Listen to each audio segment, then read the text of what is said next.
Okay.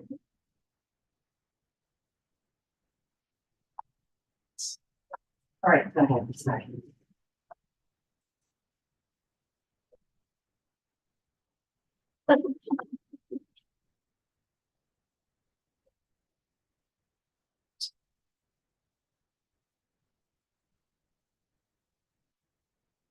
Good evening. My name is John Chiasatelli. I work for Bergmeyer Associates. We're architects representing Sephora for some renovations to 119 Fifth Avenue. Mainly the renovations that we're proposing are strictly interior renovations. We're not proposing any changes to the exterior of the building.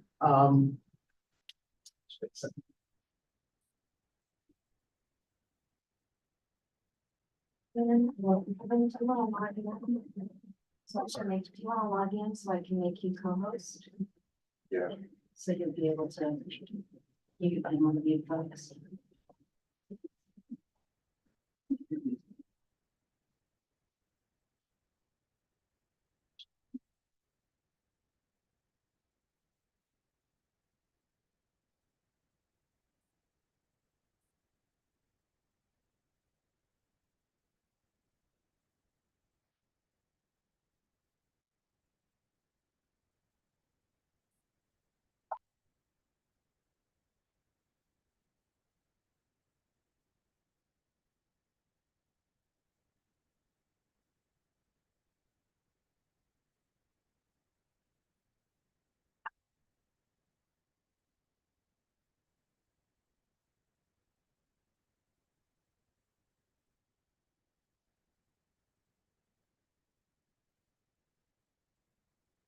What's the issue? I am, we're just having the chairs log in so they can Oh. co-host on Zoom. Gotcha.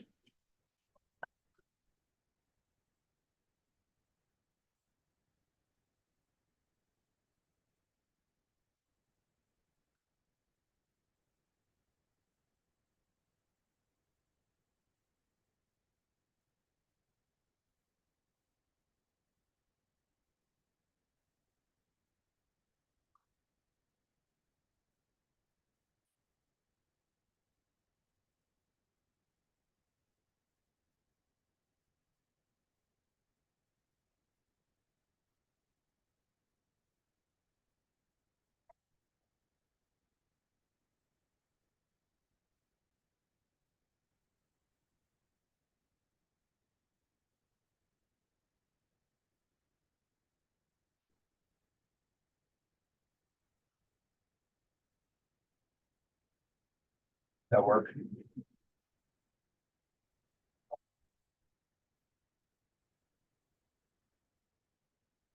I don't see you logged in. I mean, if you're having trouble with that, it just means that you have to come to this computer to mute or unmute anyone from the public that wants to speak. Sorry, everybody. I'm a brand new vice chair. It's a rookie mistake. Art, get review. I logged in under the Office C5 work. So you're sending to us invite. Yeah. So we'll enter that, yeah, just click that.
You wanna just get started and I can go over there and not meet people?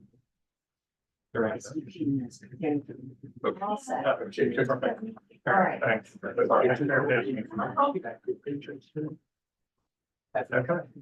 Okay. Great. So this is the map showing the location, at the corner of 119 Fifth Avenue, historic photo, taken from the corner, and then the tax photo that's a part of the, public record. Here are just some, shots that sort of show the context. We're here at the corner of 119, going down Fifth Avenue. And then along Fifth Avenue, along 19th Street. Again, just showing the context of our building relative to the surrounding areas, in the general, neighborhood. This is currently a picture showing the storefront from Fifth Avenue. These awnings are existing to remain. The signage is, that's hanging above the awning is existing to remain as well. These graphics here are existing, but they will be removed as part of the scope of work. And again, again, this graphic you see here will be removed, and you'll see in the new plans that there's a wall that's slightly back from the window face here. And then this is along 119th Street. There's, again, you can see the same images of the window display, and then there's these small lower windows that are obscured, but they have an existing vinyl film on it. The intent is that vinyl film will be removed. You see a little bit better in this picture here. The intent is to remove these vinyl graphics. These windows are into the store, but they're the bottom of them is approximately 9.5 feet to the bottom of the window, so they're really not, you can't see anybody walking by or anything like that. They're not visible. And then these are low to the floor, and they're approximately 6 feet to the top of the window. I don't think that the other. And then again, just the existing facade, to give a better view of the window that we're speaking about. The intent is that we'll take these graphics out. These windows will have a clear film that we'll put over the glass. See that? So there really is just preventing sunlight. And the intent is that there'll be a display, or there'll be an opening behind that, and then the inside it will be painted black. So there'll be nothing in display there. There'll be nothing, no one will have access to it. The intent is just to block it off because it is low to the floor. On the Fifth Avenue side,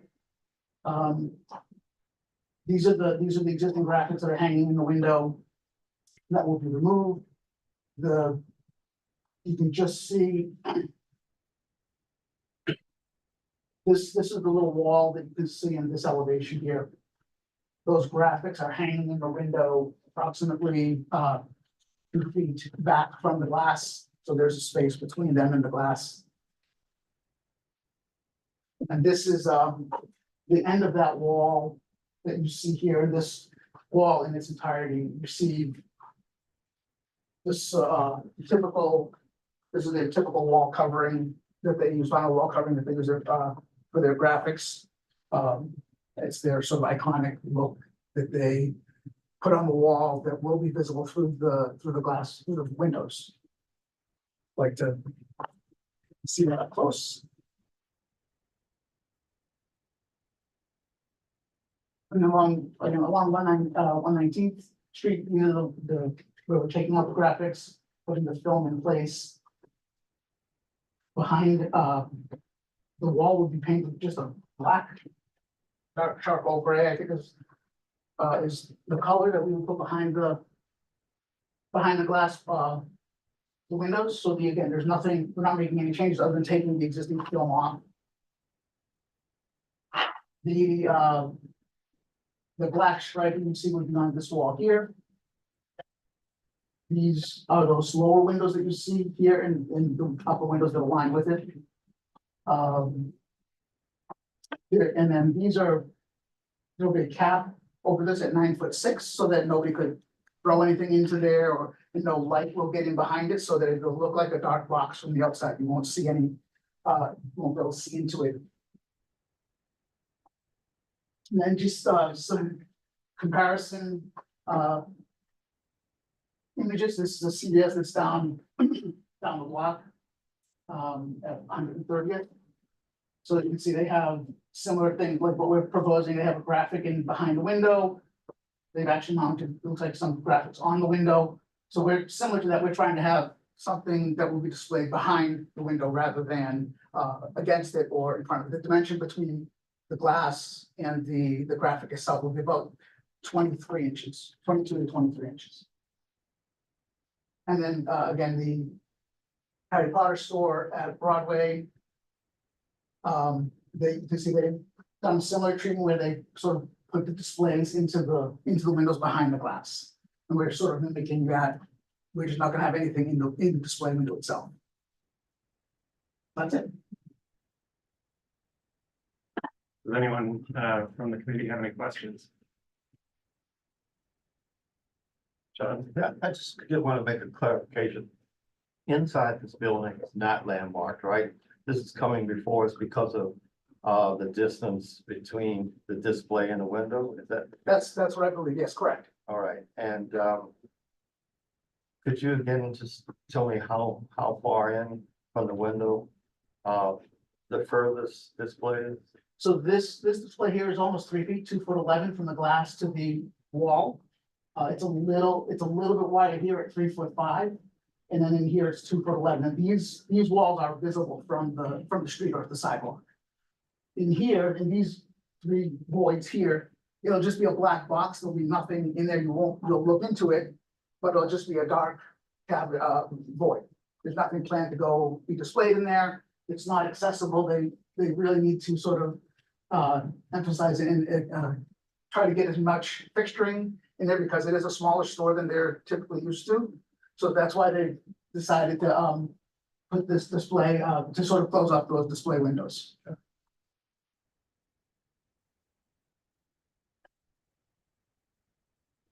Isn't the minimum distance to come before LPC in community board, isn't it 18 inches? Yeah, it's 18. But LPC said that all this should be part of the application. That's correct. Yeah, that's we're here because we were asked to be here. So that, yeah, so I just did what we were told, so to speak. Did they say why? That's why I'm a little confused. I'm not aware of why. Okay, Hi, Erin Rowley, Higgins Place Bar. You can't fully obstruct a window regardless of the distance Oh, that- behind it. That's, oh, that's what kicked in. yeah. That's what kicked in the green ones? Because you would look in and see that wall. It's the obstructing, it's because Has to we're be obstructing the view into the store. And the last, But prior to that, you had the stripes, you couldn't see, you couldn't see through it, correct? I must be missing something. If you can't see in from 0 inches. And you're putting something 23 inches in back of the window that you can see through. I'm missing it, why at all? Anybody? It's, Yeah, it just doesn't meet the staff rules, so we have to we have to come in. go to the commission. Yeah. But effectively, it isn't changing the fact that you can't see it. That's, So you can't see it, so now you can't see it, so you have to come. Any other questions? Can you go back to the existing and proposed side by side? Which on which side of the street? The guy from 119 photo. I'm 19, not This is the Fifth Avenue. Existing entry doors, and then these are the proposed graphics that will be behind glass. And then right currently we have existing graphics that are a few inches from the glass. Because if I understand correctly, the one on the top the graphics are right on the glass. And Yes, the proposed, they're moved back about 23 inches back from the glass. yes, And that's correct. same on the 19th Street elevation. Yes. So one bay on Fifth and Yes. 2 bays. Yeah, right now we have all four panes of glass are filled with graphics. We're just proposing to have a hanging graphic on in two of the panes of glass. Same for all those. Yes, that's Total of correct. 3 bays. And then the proposed change separately is removing graphics Correct. to be a clear film that only removes glare. That's correct. And what will you see behind the 3M film? So the walls that are behind there that are about 3 feet back are painted black. You won't see Black shadow box, no displays or play. no displays or anything like that, no. Like, did you have a question? I'm confused as to why we're wasting people's time. Not getting. And I could write it up. I move to close the debate. Do you want a second? So is someone gonna second me? Well, we can just. We have to go to public. Questions. Let's go to the public. Can I make a point that I don't hear so good, I got the hearing aids turned up so. So I To make need, sure, are there any other questions from the group? Any? I'm just like curious if there's any change, like the cadence, the graphics will be changed at all? Are they envisioned to remain consistently striped or will the store modify them? over time? The black stripe, this is a wall covering that's attached directly to the walls, and that'll be permanent. These graphics would be changed out seasonally maybe, or sort of at the discretion of Sephora. I'm not quite sure when or how often they do change them, but they would stay in the same spot and they may just change out the graphic itself. Kevin, do we have any questions? Is there anyone from the public who has any questions? Not that I see. No. Okay, so then I guess we'll close in and go to business session. Does anyone have any thoughts about this? Okay. I don't see any major changes to the landmark, and I don't see these changes detracting from the landmark at all. I personally don't see there being a big issue. Does anyone have any issues with that? There's like more questions since I'm new to the committee, but how do we generally view like changes to interior versus exterior? It's not landmark, is it? It's not an So that- interior, yeah, that's the key. Yeah, and that's why, the questions were about, how far back from the window it needs to be, so it's just an exterior landmark, so we don't really have jurisdiction over the interior beyond that 18 inches. I think the only jurisdiction we have is to the extent that it obstructs the view from the exterior.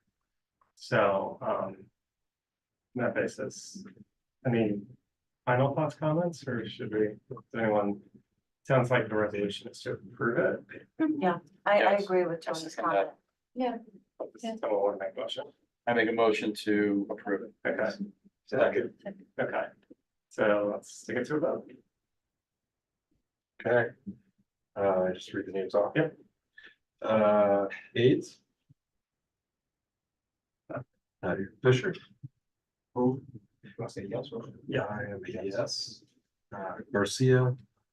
Harris. Yes. Hirschberg. Yes.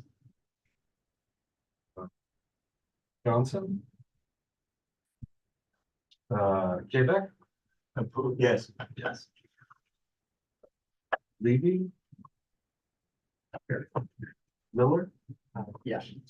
Yes. Ramsey. Yes. Hero. Yes. Sandorf. Yes, Testa. Yes. Witzke. Yes.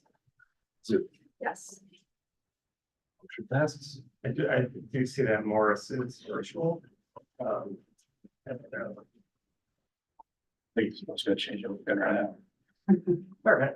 Well, thank you very much for your time. So the next steps is the resolution will go before the full board on July 11th.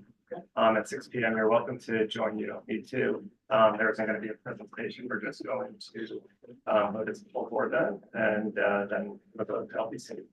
Thank you very much. Perfect. Thank you very much. Have a good thank evening. you. All right, thank you.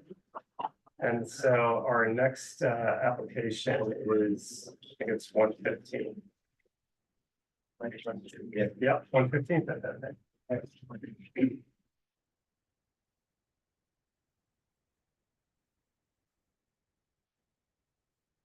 Pull it up on the. Yep. You're ready. Just make sure that you can share with. You guys have it,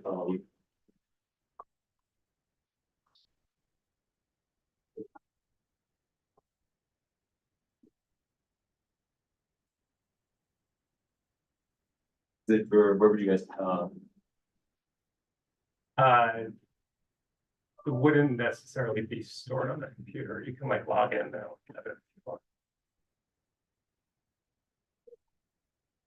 You have a USB? results, that would be automatically, It would be here. yeah. Can you share that? We have the third folks go while they're waiting. While they figure this out. We can, Oh, Is it posted on the website? yeah. CB5.org. can you access you can't access your email on that? Oh, yeah. I can email it to you. Yeah, wait a second. Wait a second. I got it on move. Sorry about that. Just log into Apple. Yeah. If you want, you can email it to this. Yeah, just email to that account, Yeah. whatever that is, what's that email?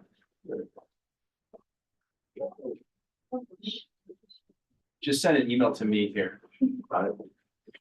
Hold on one second.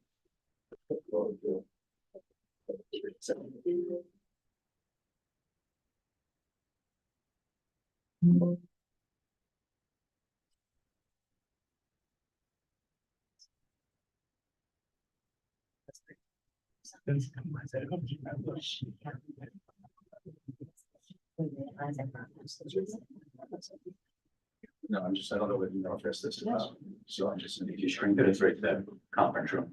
Oh, yeah, there is one PP. So, okay, where is it? There. Yes.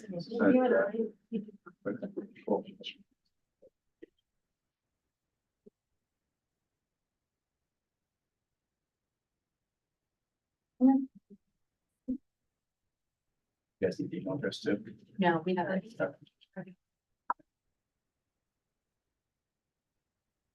You have a problem if I burn down the lights? No. Get some candles for us? I'm getting a reflection. He's getting a glare off. Glare. That's a good. We're good? Yes.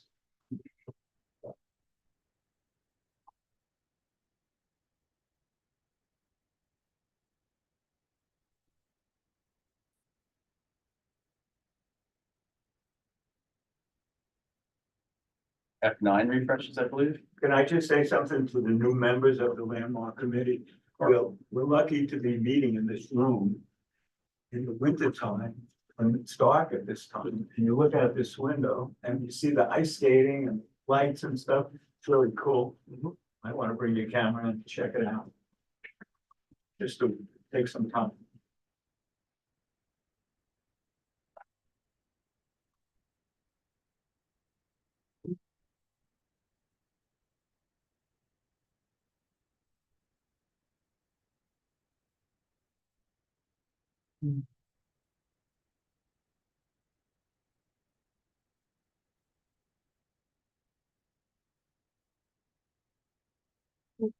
Are you able to share your screen? And I logged into Zoom, but can you share your screen?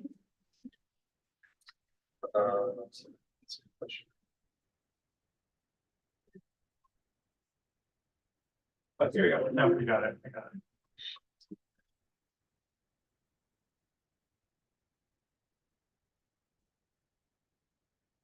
Let's go to Zoom and make sure that the screen is shared.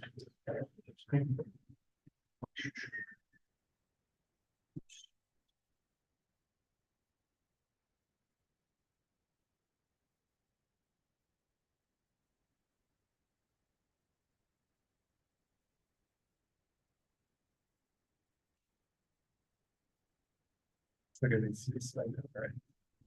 Right, it's right there. Oh, there we go. Okay, all right, perfect. All right, Guys. My name is Andy Lou. I'm with Atchison Doyle Partners Architects. That's my associate, Liam Holohan. We're here, about 115 Fifth Avenue on behalf of our client, Aritzia. Next slide, please. We're here before Aritzia, before Committee Board 5 today to talk about, existing exterior signage package for the building. We're gonna flip through the site history, location, and then go into the proposed design comprising of 4 components. The first would be exterior signage, lit and unlit. The second component would be a flag and flagpole. You propose on the corner of 19th and 5th. And then the third and last component that we would be coming before the board today for approval would be the LED displays that would act as a vitrine in on the corner of 19th and 5th. Here is a photo of the existing conditions. The building is actually a 3-lot building. It borders 5th Avenue and 19th, and it also borders on Broadway and 20th.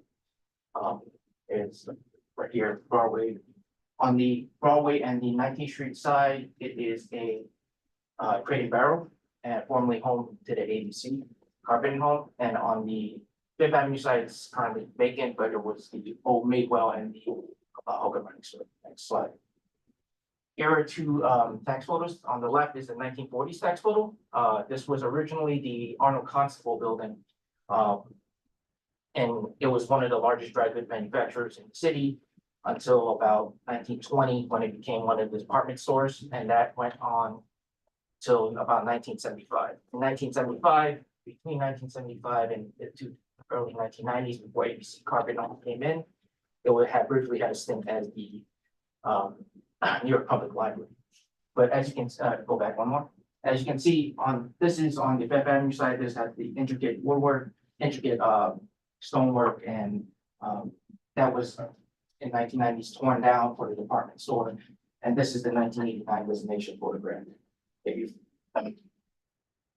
owner acquired the building and did a lot of renovation on the base of the building. He restored it to restored a lot of the historic elements, including the columns, the piers, and facing on the 19th Street, the 5th Avenue, and the Broadway side. So here are some photos from 5th Avenue across the street looking. Here is a photo from 5th Avenue across the way, looking at the base of the building where our client is taking over the space. And here's a close-up photograph of the decorative elements that were replaced. With the right now existing Aritzia signage. That is not there. Here's a close-up photo of that corner element that we'll be shortly discussing, as well as overall view from 19th Street with a wide angle to get an idea of the extent of the space.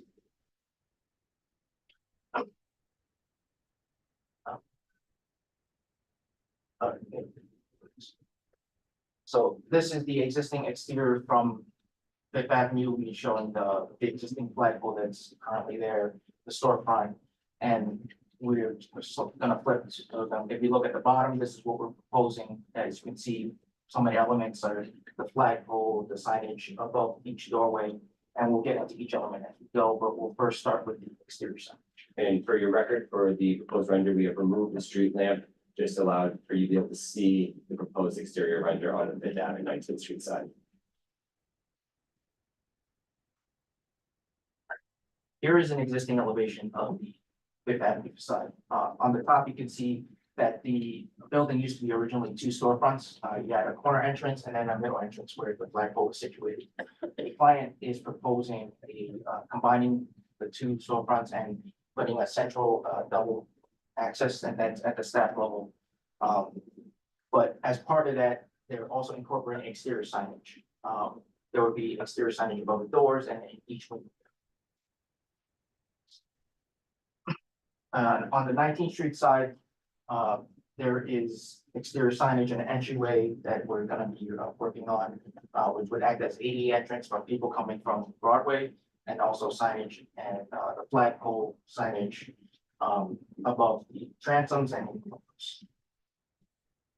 Here is a color rendition for reference, and we will look through this and we'll go into each component of the exterior signage. The first one being the internally lit signage above the new proposed storefront and signage in the window bays, followed by signage above the entrances and signage at the corner. So here you see the Fifth Ave signage right now is proposed at 2 feet, 2 inches by 11 feet. It will be bracketed to one mounting bracket that will be then bracketed into the existing column sitting behind. And this sign will also be internally lit. And then here that you see on the Fifth Ave side, as well as the 19th and the 2 bays on that prominent corner, you will see these window decals in every single bay that will place of the Aritzia signage. On the 19th Street side, we have internally lit signage that will be in the window bay at the corner as a focal point, and also to indicate that this would be an entrance for people who will be coming to the space. As well as you can see the window decals that sit on each window bay. And so one of the studies that we did as a request from LPC staff, we walked around the site and looked at other signage that may be similar to signage that we are proposing. As you can see, the CVS pharmacy, which we believe to sit around 8 feet long, this sits on one window bay and expands to others, as well as the Crate and Barrels signage that sits on the 19th and Broadway of our building and goes over one window bay. And I would like to point out that they also have the decals in the building base. Yes, for Crate and Barrel. And so just for your record, and this is an LPC staff, but the proposed front entrance for the Fifth Avenue side, as well as the 19th side. And then to go on for their second proposal is the American flag that we're proposing on the corner of 19th and 5th Ave. The idea for this is that as you walk up and down 5th Ave, it is very prominent for most buildings that they have an American flag in their buildings. One of the requests from Aritzia, though, is to replace the existing flag over what would be the proposed storefront with their banner, allowing us to request proposal for a new flag on the corner of 19th and 5th, which would be the American flag. As I also want to mention, though, that the existing flag is a landmark, was a part of the designated package in 1989. And one of the other, as we did with the signage, we have walked around the site again and looked at flags that may resemble the proposed flags that we are proposing for, which is on the corner of 18th and 5th. H&M has 2 flags on each corner.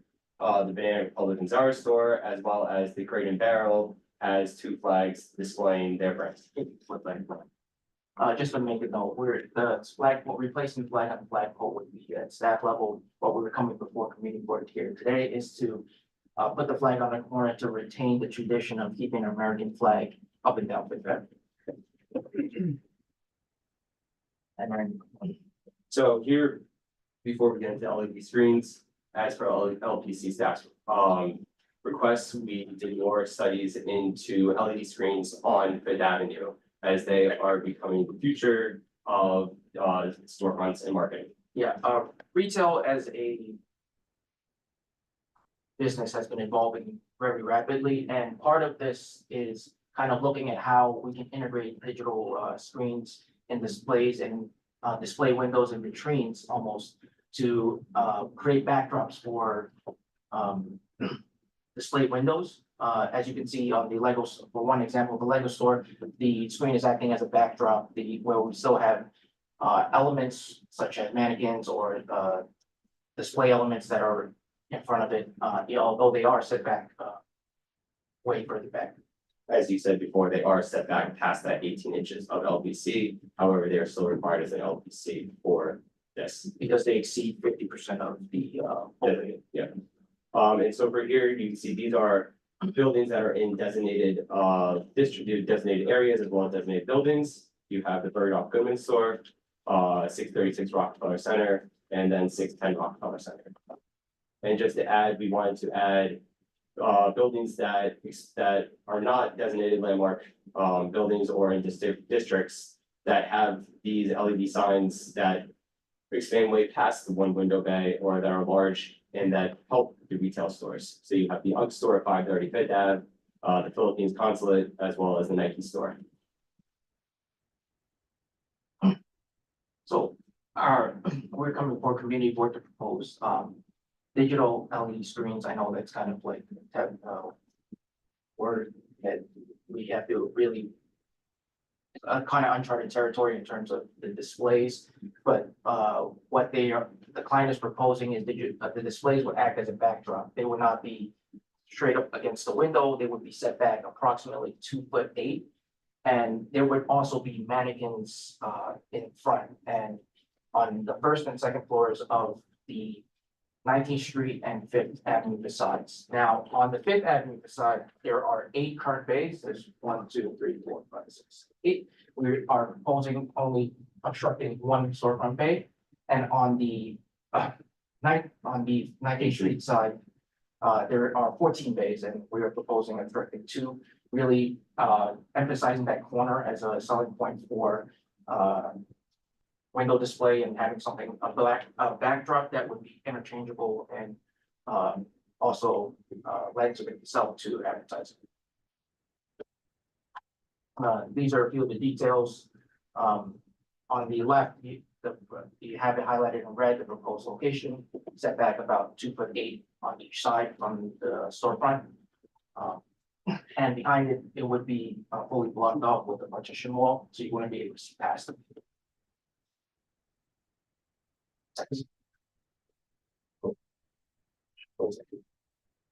Running a little slow. There we go. So this is a proposed section through each element. As you can see, we have this partition going up that would obstruct the storefront, but and they would have the digital display, but we're also proposing integrating mannequins and other display elements that will sit in front of it and not make the display too billboardy.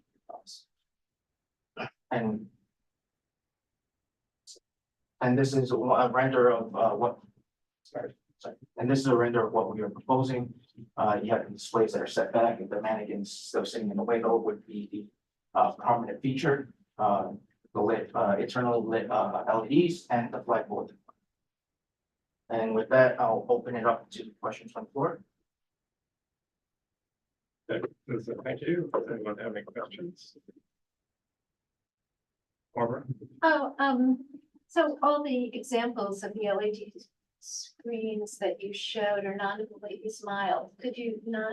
Were you able to find any that were in this particular district?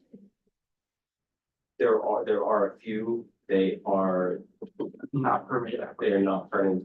They have not been permitted by LBC. They're illegal. Okay. And I have a question about the LED screens and about like I think it's called luminosity, the brightness of it. Yep. And the duration, how would the screen be on all night? Can you just talk about that and also the brightness relative to those other screens that are in the district? So we would try to limit them to business hours. So when that store is open, we turn them off. So as to not project light into neighboring buildings and into houses of people who live in the area. Obviously at night, it's very much disruptive. Images would most of the time be still graphics, no moving graphics, and we would work with LPC staff or commission as well community board to limit the output that these images are doing. As you know, churches are doing a lot of their billboards and displays to announce services, and we've not worked with them before, and we've imposed limitations on what we can show, durations, and I have a question about the two doors that you mentioned. yes. There in the presentation. Can you speak a little louder, please? Yeah, I got you. I have a question about the two doors that you mentioned Right. at the beginning of the presentation. Yes, They were originally and are currently separate, you yes. said, and then you want to conjoin them into being Yes, there were originally 2 storefronts, so this was the Madewell storefront here, and this was the flip back to the original. So we have one at the corner, which is one storefront, and then this was a different storefront. The client is actually taking over both spaces and combining them to make one large singular entrance to the space. But previously, there were 2 different storefronts. So by moving it for this specific client, down the line in the future, what if there is a need for both doors? I'm seeing. They are able to be moved back as long as they are within the base. There is nothing that would obstruct them from being moved again. So they will be able to put them back if they needed to. And to answer your question, when we are removing these, we're gonna respect the existing details in the storefront. There was a master plan that was filed, and we'll keep it tandem with what is currently being on the building. I have another question related to that. With regards to the, I guess, movement and installation of the new doors and then also the installation of the signage. Can you talk about the existing materials that are going to be removed in the process and how installation is going to work? The existing storefront is actually wood. Yeah, and it's not original. It's been actually replaced as part of a master plan in 2008. Okay. So we would refer to that for all the details and to keep in conformance with that. The column elements are actually glass fiber reinforced plastic. So they're a composite material that was installed after the fact. As none of the original historic fabric is actually remaining on the building. What we would do, especially for an element of the sign that spans 2 days, we looked at how they would attach the transom originally, but it was, the windows here actually are set back about 28 inches. So installing a signage of that caliber would require a lot of structural modification beyond site. So if you look at the detail again. So we proposed working with the signage vendor, a raceway that would pick up each letter and it would be attached at a single point through the column. We would cut it and patch it, and it would attach the structure behind the column. Which also allows for less intrusion into the facade itself. Yeah. So we would minimize penetrations into the facade as well. Are you saying that there's one nail gonna hold up that 23-foot sign? One, 2, maybe 3. 3? And they're gonna make holes in the building to do that? In the column, only the column, and we're gonna reinforce it. Zoom in here and there.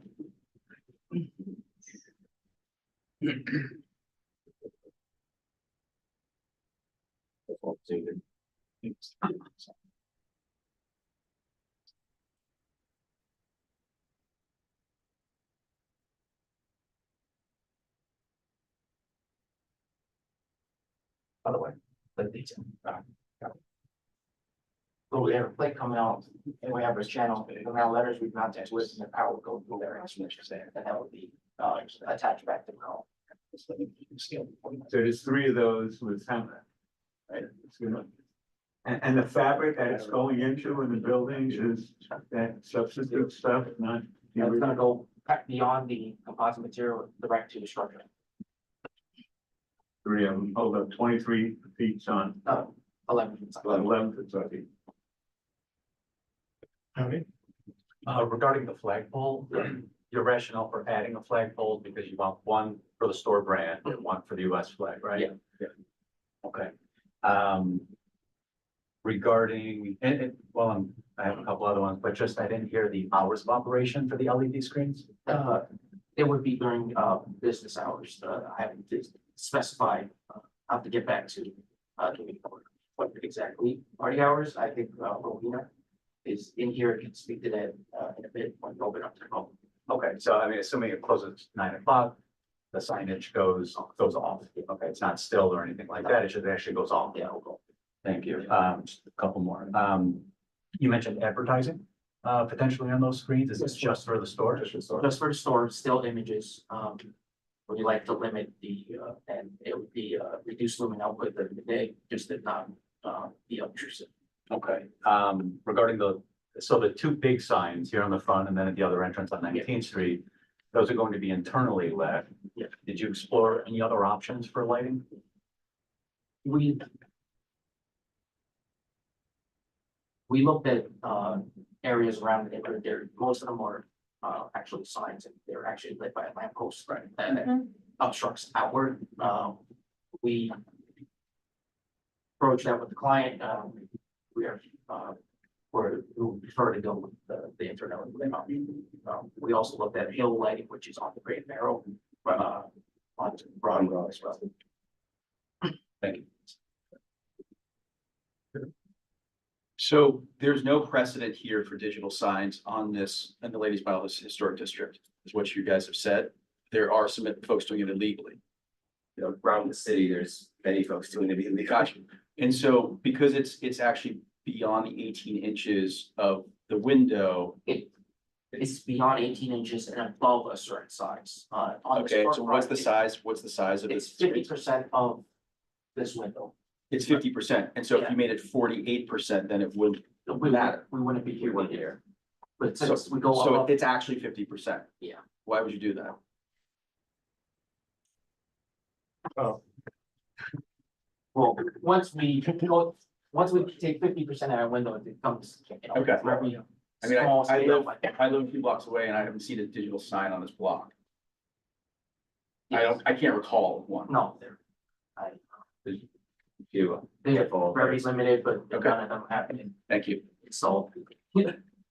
any other questions from members? I have a question regarding the Aritzia illuminated sign. Is that permitted per zoning? Yes. Illuminated signs are permitted in Ladies Mile Historic District for zoning, yes. per zoning, yes.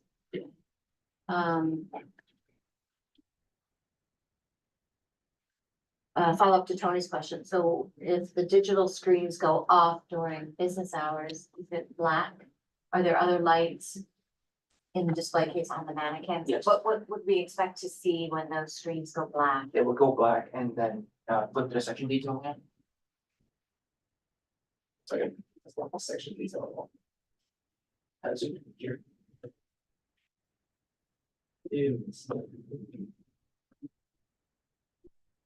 So there's lighting in the alcove and lighting in the sides that are concealed that would be shining on the mannequins, and there will be illuminating display cases. So that's like the nighttime Yeah. closed operations. Okay. Correct.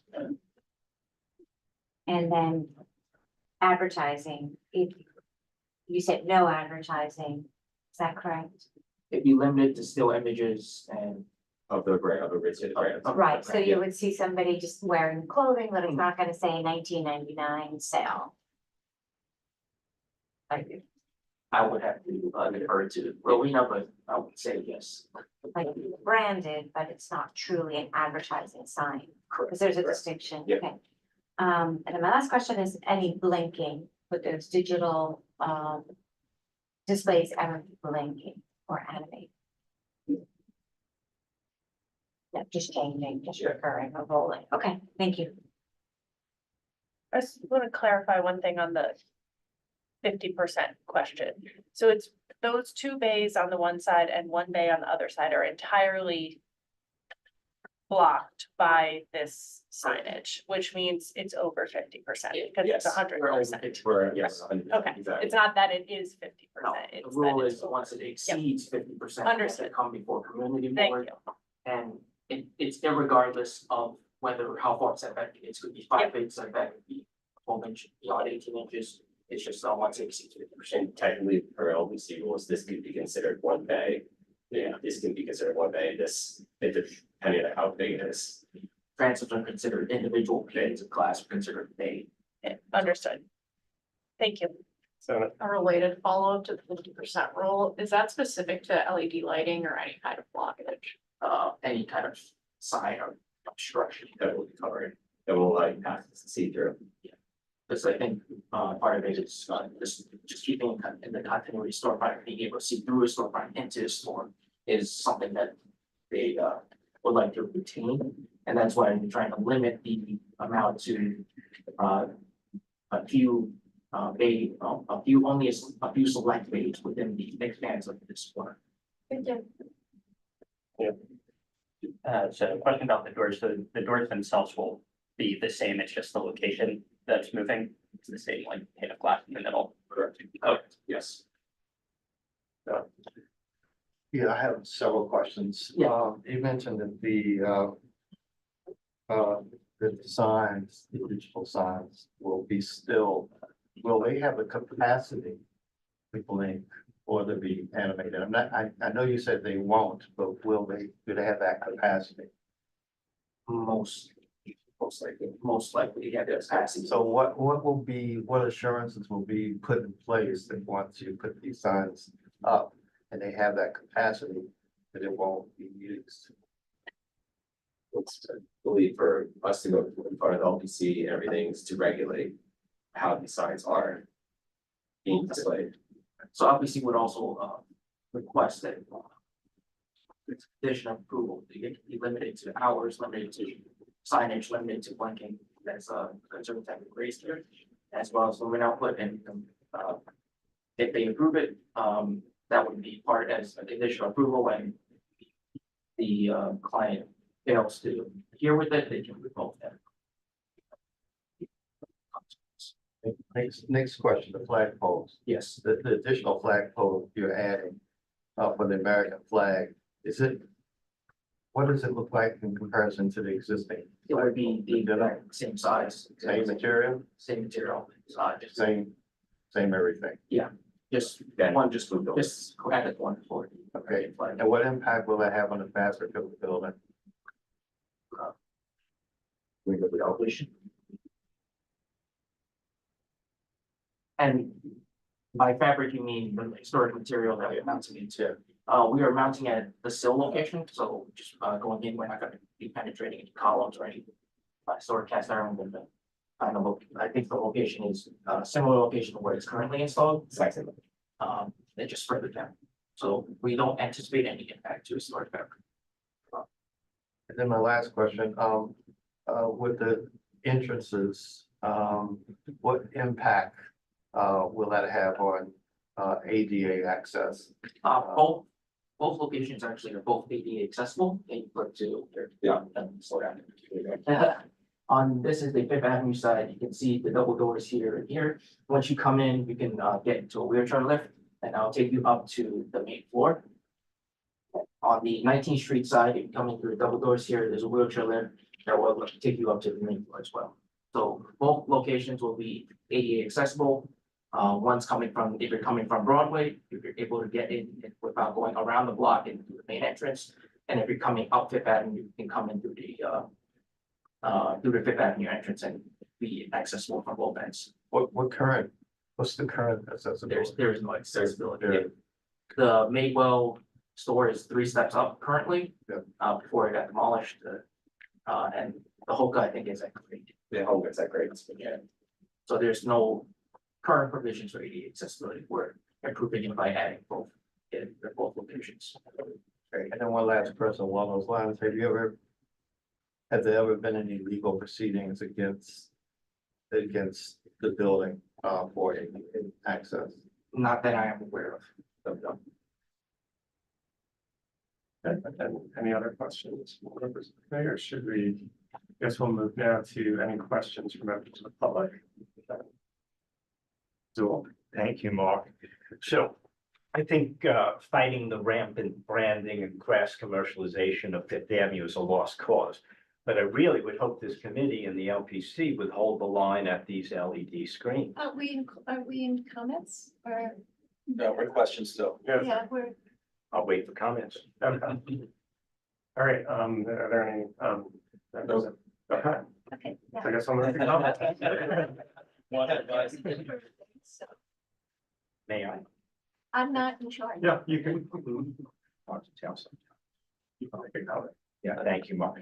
So as I say, we're not gonna fight this rampant branding, this crass commercialization that's run from Times Square, straight down Fifth Avenue. But we really, I think, should hold the line at these LED screens. The US Surgeon General says they're unhealthy for children. And I think they're deleterious for all passersby.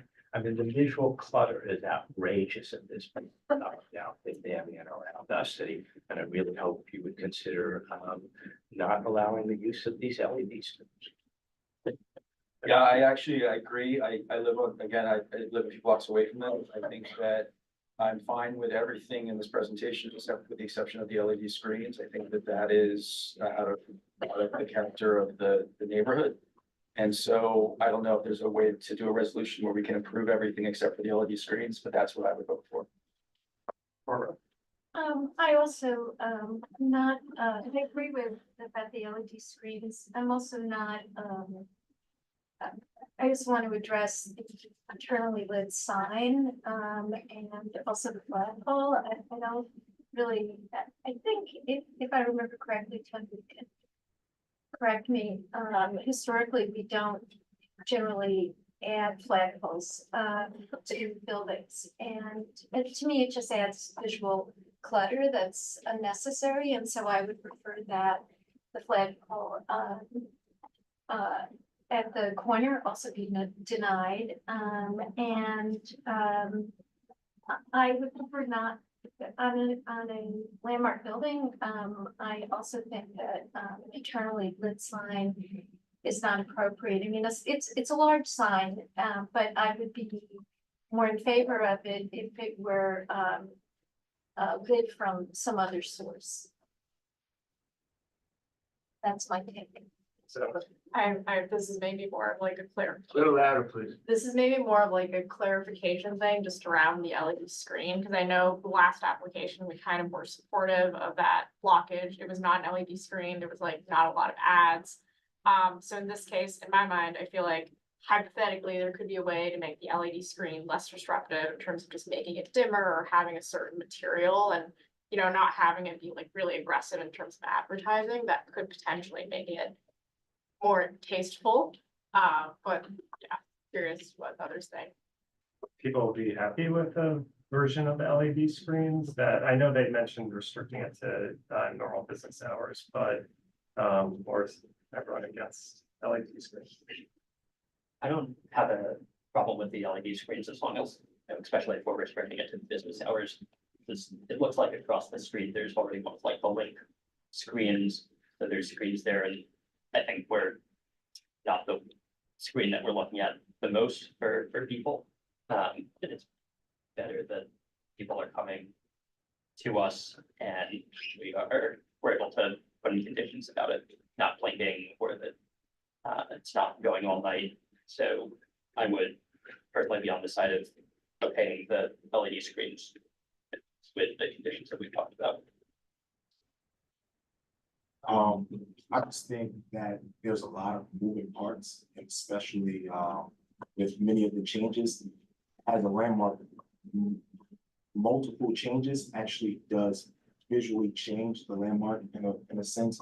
And with the LED screens, and then we're talking the flagpoles, and then we're talking the doors. I think it does actually truly change the space once you're talking about so many moving parts and multiple, like there's 3 different things that we're speaking on, and that's one thing that's kind of turning me off from. So let's sort of break it up. First, let's discuss the screens.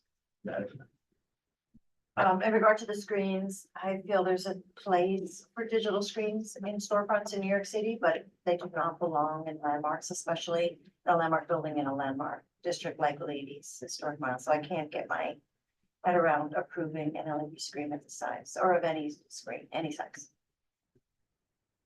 Yeah, I would agree. I would say using landmarks language is not appropriate, it's inappropriate.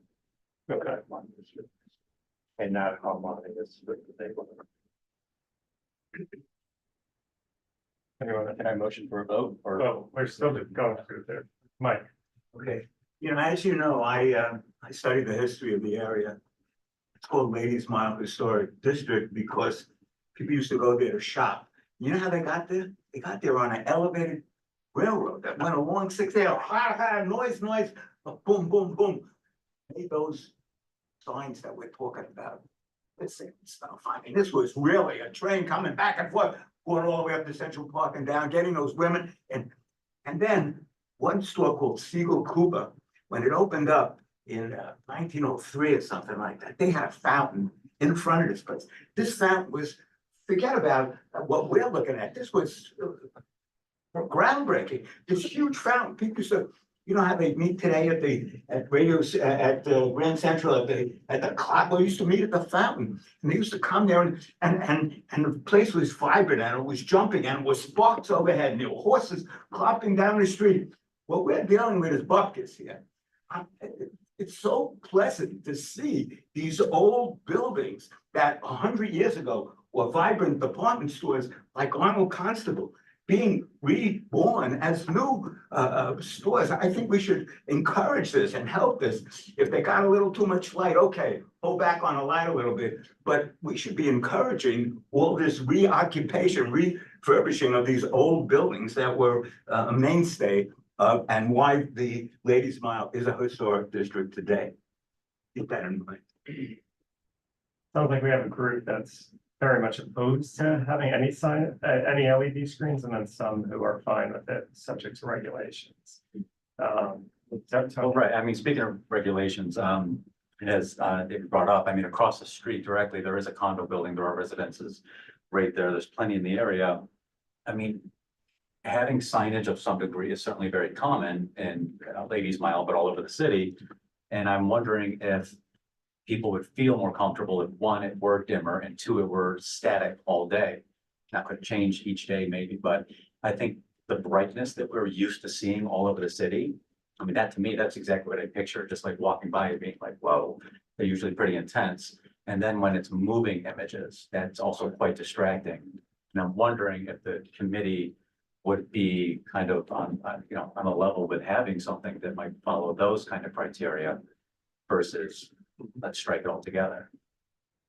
Because it is the direction we're going. Yeah, for better and that from those who are very much opposed. Is there a way to actually put a metric on it somehow? Say the brightness should not exceed whatever it can go the brightness metric is. We can go to the I think just make it 49% of the window. Like, yeah, I don't understand why they're pitching something that's completely new. But the people who are opposed to the screens would any sort of moderation of it be acceptable? Or no? I feel you can get, if it's going to be a static garment on a model, you can illuminate it indirectly and have it bright with the same image as a light emitting diode, which its nature is, an intense pin of light. So you can achieve the same marketing goals in a if it's going to be static and lit anyway. I don't, see the benefit of LED. You can achieve it without LED. You can achieve the same marketing goal. Am I allowed to ask a question of them? I know it's not like the right time. but- I'll allow it. She wants to ask a question. Is there any like financial benefit to the business to put LEDs versus seasonally change posters and light them? Do we know? I wouldn't be able to answer that. Okay. off my head. They're one of the designers is actually, they're called. Still here. But she would be able to answer that. Okay. And we would. Because like if it somehow benefits the company staying in business to have, I don't know. I personally could go either way on that LED. Kevin, is it possible to unmute their colleague? Nicole. Hi, can you guys hear me? Yes. Hi, I'm Rowena from Aritzia. The intent of the screens would be to be able to continue to, brand activate Aritzia in New York City. And we do carry a number of brands in-house within Aritzia, so we would want to change those out on these screens. And if we did it quarterly, it limits kind of that activation of who we are and the product that we sell. All right, thank you. So I have a question for the chair. If the business decides to go ahead with the screen, even if we rejected, do we have any recourse to get them to take it down, or what kind of happens to these illegal screens? So, well, when you said the illegal screens, like when they come to us, we impose conditions and then. Or we do not approve the screen at all, and then they go for it. I mean, LPC can go after them. Yeah, they'll be fine. Yeah. Thank you. If LPC agrees with us. Yeah, I mean, it's always Right, yeah. LPC's decision is one that Yeah. is actually fine. Okay, thank you. So it seems like there's a lot of different views here. Go talk about some of the other elements. Yeah, in the meantime, when you mentioned the flagpole, does anyone have any thoughts about Tony? I don't think we've ever approved an additional flagpole, one that has never been there before. We have had applications come to us, or maybe they've been removed over time. Historically, they were present. And I think we've allowed stuff like that. I can't remember anything being out there for 10 years. I can't remember an application that we've allowed, where we've approved the addition of a new one. There is one on this building. They were very typical with this style building back then. I also go into symmetry. I have no idea why it's located where it is. It seems very odd, but it's certainly not symmetrical. There is the one original one that's in the center of the Fifth Avenue facade. I can't imagine having the one that's off to the northern bay. It just doesn't seem to make sense to me, and it is for branding and the US flag. Good question, maybe to the committee or presenters, but to the, could they, if we don't approve it or LPC doesn't approve it, could they just switch out the US flag for the Aritzia flag? I believe that's a staff level decision for Yeah. LPC. That they said that. Yeah. Okay, I mean, I would probably prefer to have to approve the second flag so that we know what we're getting.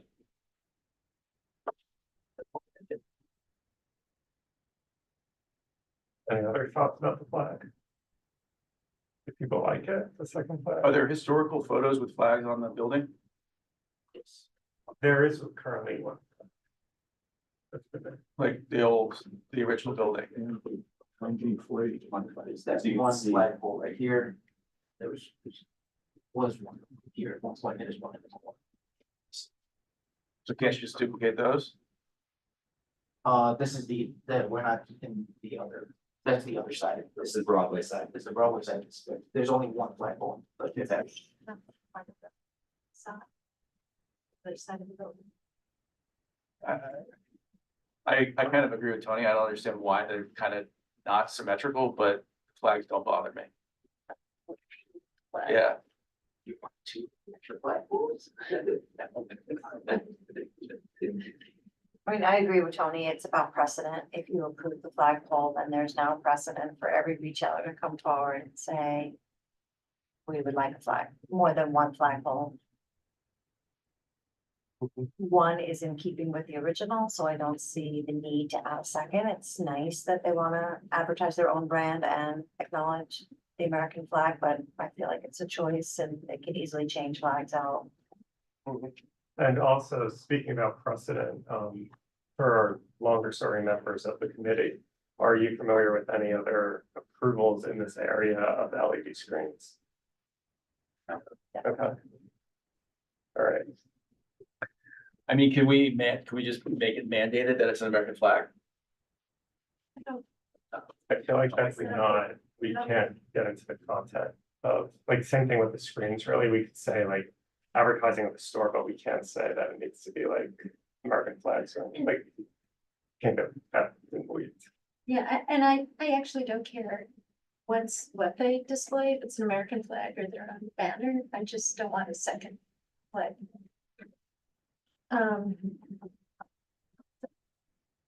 Okay, can I make a motion to vote? Yeah. Well, let's Done. Yeah. We have a few more, right? Yeah, if you want. So I guess next up was the door, or the doors. Any thoughts about? I think the doors are not up to us, right? No. We're not allowed to It's comment. staff. We talk about signage. Yeah, the signage. So, Aritzia is crazy with signage. We've seen them before and they're expanding, which is great. I'm glad they're doing well. I'm above theirs in Soho. They're getting a bigger location in Soho. This is a bigger location from down the block where they're at. And we approved one, I believe in Rockefeller Center not too long ago. Yes, excellent. There's a lot of signage with this store in particular, flags on the window, the decals, over the door. I mean, there's just lots of it in general. It is what it is. The giant sign going across the Fifth Avenue entrance seems pretty excessive. They're drilling into columns, which we never love. It's not historical, which is interesting. So I'm kind of torn on that because it's not historical material. It's still deemed a landmark, for our purposes. But that sign is huge, but the fact that it's internally lit is also something that we don't typically see in historic districts. They showed CVS across the street. I don't believe those are lit. This is the heart inside is. So, and is it a gooseneck lamp that he was referencing? That's usually how we see signage in historic districts, is the overhead lamp shining down on it so that they're not internally lit. So I'd like to see something like that here because of the nature of where we're at. Talking about some of it in general, having it on the flag, that's signage. I personally feel that's fine. The decals on every single window, that's just a brand. They have it everywhere. It's not incredibly intrusive in my view. But the big signage internally lit, in my opinion, is a big problem. I agree. I mean, it is quite large, and the fact that it spans 2 days, but it's the fact that it's maternally lit that really bothers me. Yeah, and it bothers me also that they don't have the capacity to do all these other things. And historically, we know that, I'm not suggesting this applicant will do that, but other applicants have, pressed the limits. So it sounds like we do not want any currently lit sign. We're fine with signage though. And then also, that do not want the second flagpole. And it does sound like there's a group that doesn't want the LED screens.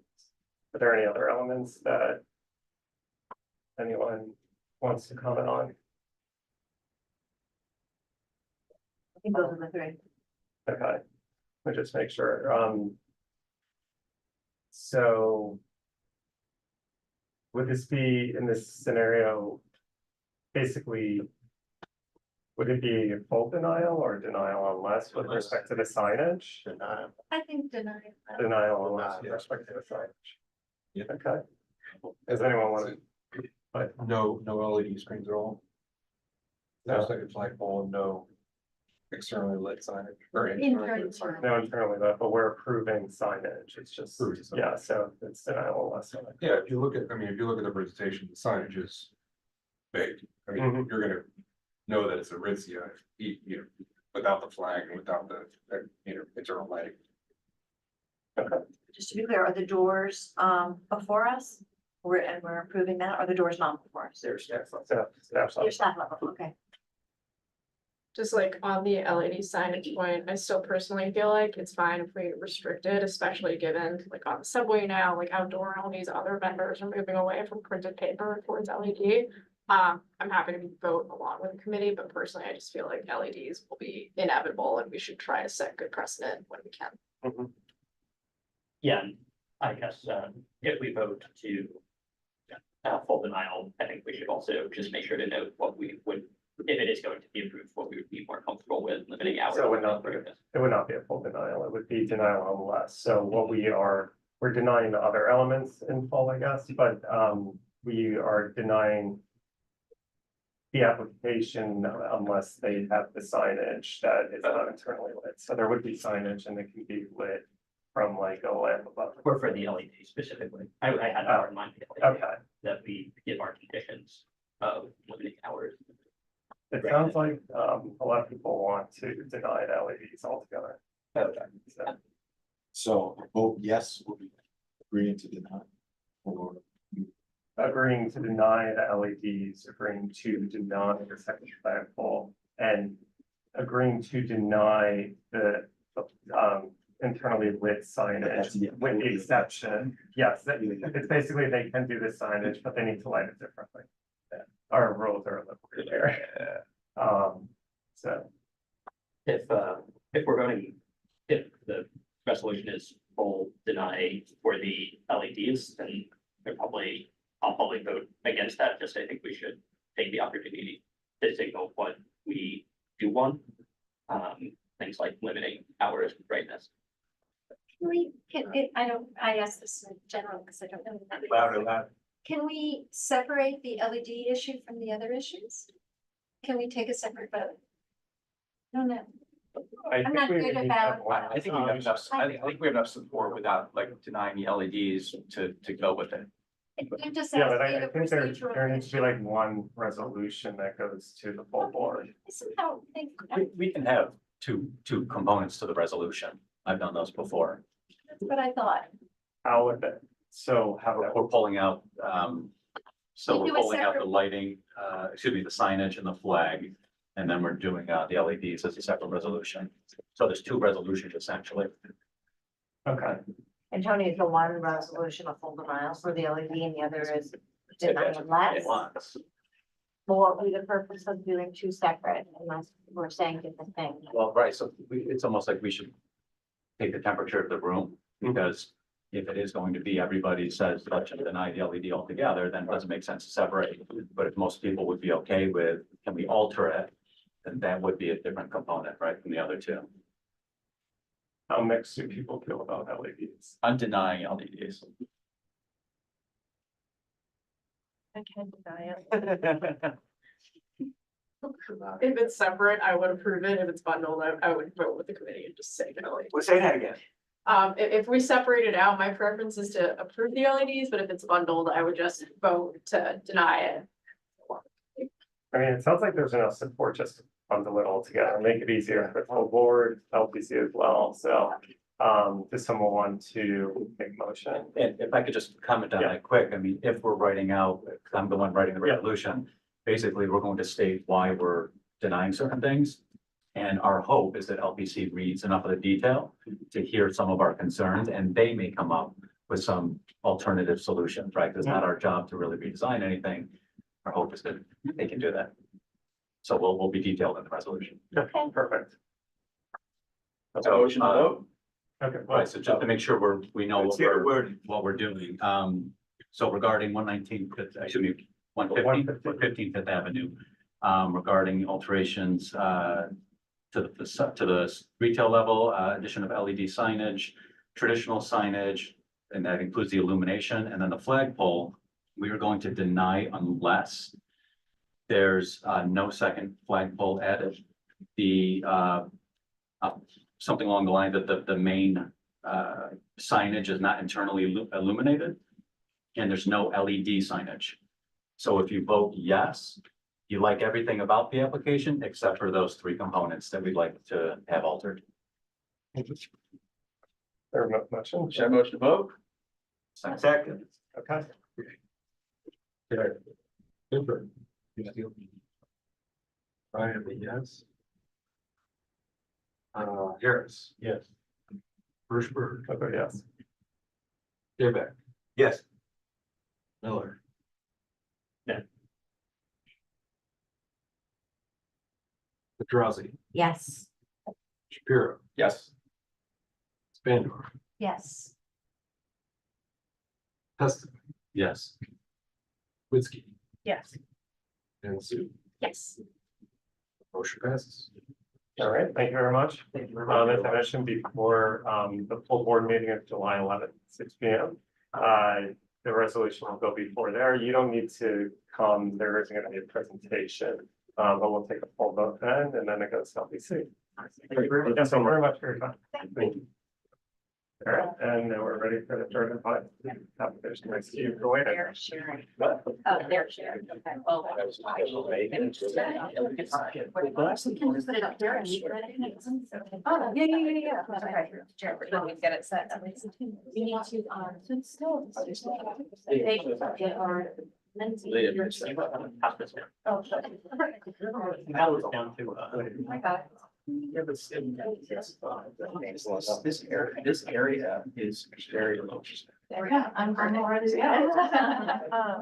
Oh, there's an outlet right there. Oh, plug in. I might. I gotta leave it.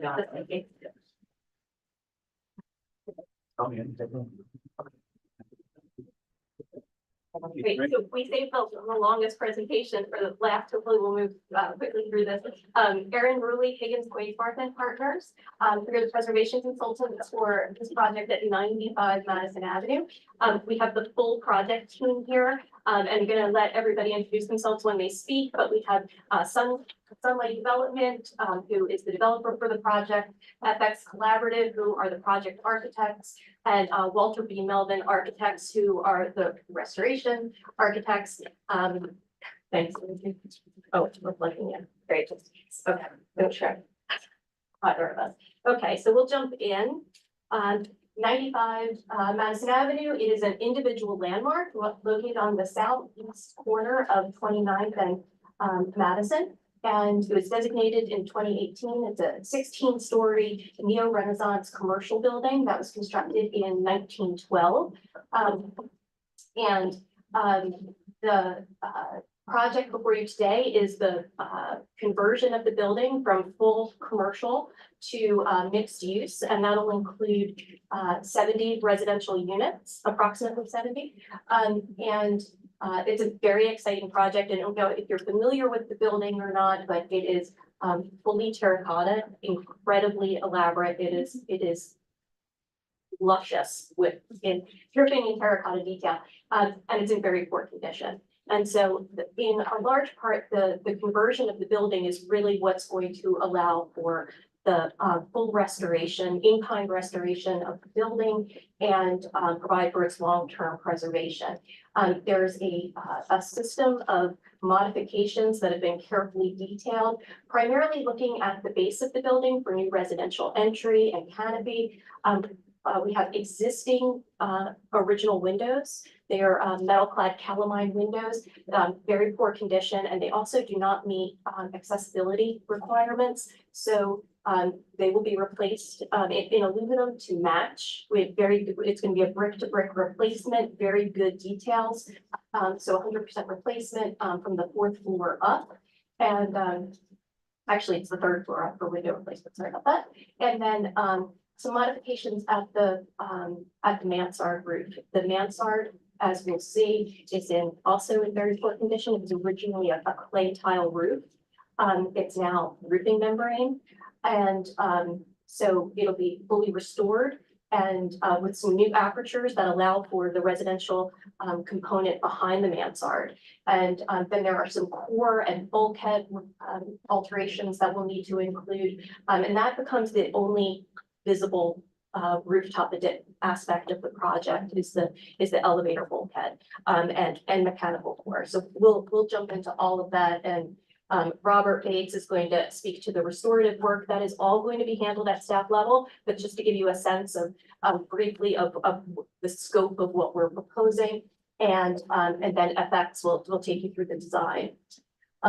Oops. There we go.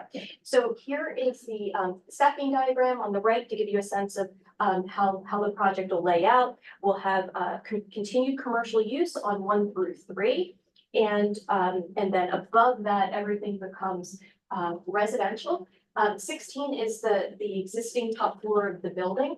And then the mansard extends up here. We'll be proposing a penthouse level above that. It's all set back from the mansard from the primary corners, and then mechanical core rising up here. And as I mentioned, that's the portion that becomes visible at a distance. So the overall scope of work, again, we're going to be looking at the base. There's going to be a new residential entry, the extensive facade restoration, terracotta, and the clay tile roof. There's a new canopy at the new residential entry, window replacement up at the 16th floor, the modifications to the mansard, up on the rooftop. We'll be dealing with that penthouse here. You can see that steep pitch of the existing mansard, and then the location of the new core. There's also going to be some modifications in the light well back here. This is not visible at all. And again, none of the occupied space is visible from the street level, and modifying this core for light and air. Just a little bit of historical background. The building was originally constructed in 1912, and it was commissioned by Dr. Thomas Addis Emmett. He was a prominent surgeon who lived and occupied a practice in the houses that formerly occupied the site. He acquired all the properties around it, and then in the early 20th century set out to develop the site. The thing that was really interesting about the building is that it was commercial up to the 16th floor, and that's where his residence was. So he lived in the crown of the building above the cornice. And so his living quarters was that top floor, and then behind the mansard, there was an elaborate roof garden and terraces. And so that was, you know, a very early example of a mixed use living, but gave him the highest perch in the area. This was the tallest building around, because we're dealing with that sort of northward march of the commercial development coming from Union Square then to Madison Square North. And so he had a clear view across the city from this spot. As I said, there, you know, we're talking about the northward march, and this is also coinciding with a change in the architectural vocabulary. So steel structure, clad in terracotta, that soaring verticality. The building was published and became an advertisement for architectural terracotta, and you can see these elaborate details. This is a sculptural figure, and then a window hood that covers the sculptural figure. That's all terracotta. It's spectacular. And it's kind of a source of the problems today. Oops. So just to give you a sense of the ground floor conditions, there were two entries. This is the primary entry off of Madison Avenue, and then the secondary entry along 29th Street. So at the two ends, and you can see it's the composition across the facade. You end up with these paired bays at the outside bays, and then the three central bays are these double-story expressions with cast iron spandrels dividing the two floors. And it was all cast iron bulkheads and copper storefront infill and transoms, much of which exists today. There's been very little change at the base. And you can see there's a projecting entryway in the second bay from the south. That was the retail entry for the whole ground floor of the building. A later view, this is 1940, showing those same conditions a little more in detail. You can see by this point that projecting bay has been cut back and infilled with later entries. This is one moment in time. It's such a great photograph. It's while they're cleaning the building. So you can see the clean portion of the building and then the unclean portion of the building. So it gives you a sense of the history of terracotta and its soiling, and the New York City environment, perhaps. So 16th floor, Emmett's apartment, and then above that we have these terracotta gables with the clay tile roof. There's a copper cornice or cresting that runs across the length of the facade, and then ventilators. These little dormers were provided ventilation into the attic space of the original mansard, and those have been stripped away. But this is a primary part of the overall project that enables the residential conversion at behind the mansard level and for the restoration of the mansard itself. Emmett dies in 1919, and his apartment is converted for office use. And at that time, all of the gardens are stripped away, and a new addition was added in 1920. Here's the drawing for that alteration. And so that is essentially what exists today, is this 1920s alteration. And I think, Robert, you replaced the skylights 15 years ago or so. Walter Melvin's office has worked on the building for decades, and is now finally going to get to do a nice juicy restoration project. So overall existing conditions, we have, this is the southernmost entry on Madison Avenue. This was replaced in the 1950s, so this is all non-historic infill. This will be replaced as part of the project. We have two historic openings. All the infill is intact there. That's all copper and cast iron. These two bays have been altered, and they're going to be part of a master plan for the eventual commercial condo on the ground floor. And the point of that is to really, the master plan really only covers a couple of bays, but it's to establish the vocabulary of the new infill that we're gonna be dealing with in this bay and at the new entry bay. And so, we wanna make sure that any changes in the future under the commercial condo will, follow closely the model that we established here. And then along 29th Street, we have a great entry here, new doors will be proposed, and then the new residential entry is going to go in this bay. We'll talk about that in detail. And then, of course, we have the mansard roof, which will be a major component of the scope. So Robert, do you wanna walk us quickly through the restoration? Thank you, Robert Bates from Walter Melvin's office. The building's 102 years old and it's showing its age. When I first started working on it, it was only 72 years old. And finally, we get to actually repair it the way it's supposed to be repaired. Starting with the copper cresting, and I'm sure there's photographs somewhere in here that you'll touch on. The copper cresting is pitted, it's covered in tar and asphalt, some parts of it are missing, so the plan here is replacing all of that copper cresting with new copper, 20-ounce pressed copper. The mansard roof reportedly was red tile, we only have black and white photos of it, but anecdotally it was a red clay tile. We'll be replacing all of that. The mansard drains into a gutter system at this line, and all of the drains are clogged. We're gonna clean those up and get them operational again and replace that sort of any broken terracotta there. There's a lot of terracotta on this building from the third floor up, or natural stone below that. But it's in really rough shape. And you probably all know terracotta is generally supported by steel. Steel and terracotta like each other for a few years, and then they tend not to like each other because the steel begins to rust and it expands and it actually cracks the more brittle material. And so the plan there is this is a staff level approval, but we would be replacing all of the damaged terracotta with new terracotta. And the cast iron spandrel panels that run between the floors and in these double-story arches will all be stripped and repaired and repainted their historic color. Paint analysis is happening as we speak. Down on the lower floors, the limestone has been painted in various ways, probably to cover graffiti. We plan on stripping that and the graffiti if we can. And the columns, which you've seen in the earlier photographs, are really special columns. Emmett was a devout Irishman. That marble is Connemara marble from Ireland, and it's suffered and it needs to be repolished and rehoned. And so we're going to do that. And then at the base of the building, there are other cast iron elements that we're gonna restore. Catch everything there? I think so. We got it all. Oh, sure. I mean, here's the condition of the terracotta.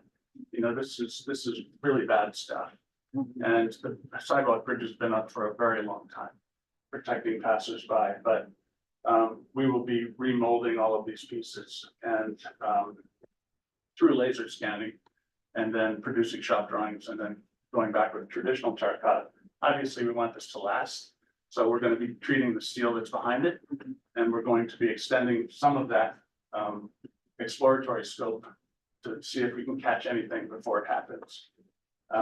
You can see these major cracks in some of this decoration. And but there's another slide. Yeah. Yeah, so this is the mansard. The copper cresting is all gooped up, as they say. Somebody put on red asphalt shingles to give it a shot to make it look historic. You know, that's kind of it for this image. What else do we have there? That's it for the, Okay. oh wait, there you go. Yeah, closer shot of what's Right. happening up here. Roll roofing, shingles falling all over the place. So you said it's a juicy project. Yes, it's a juicy project, but the building means a lot to me because I've been nibbling at it for many years.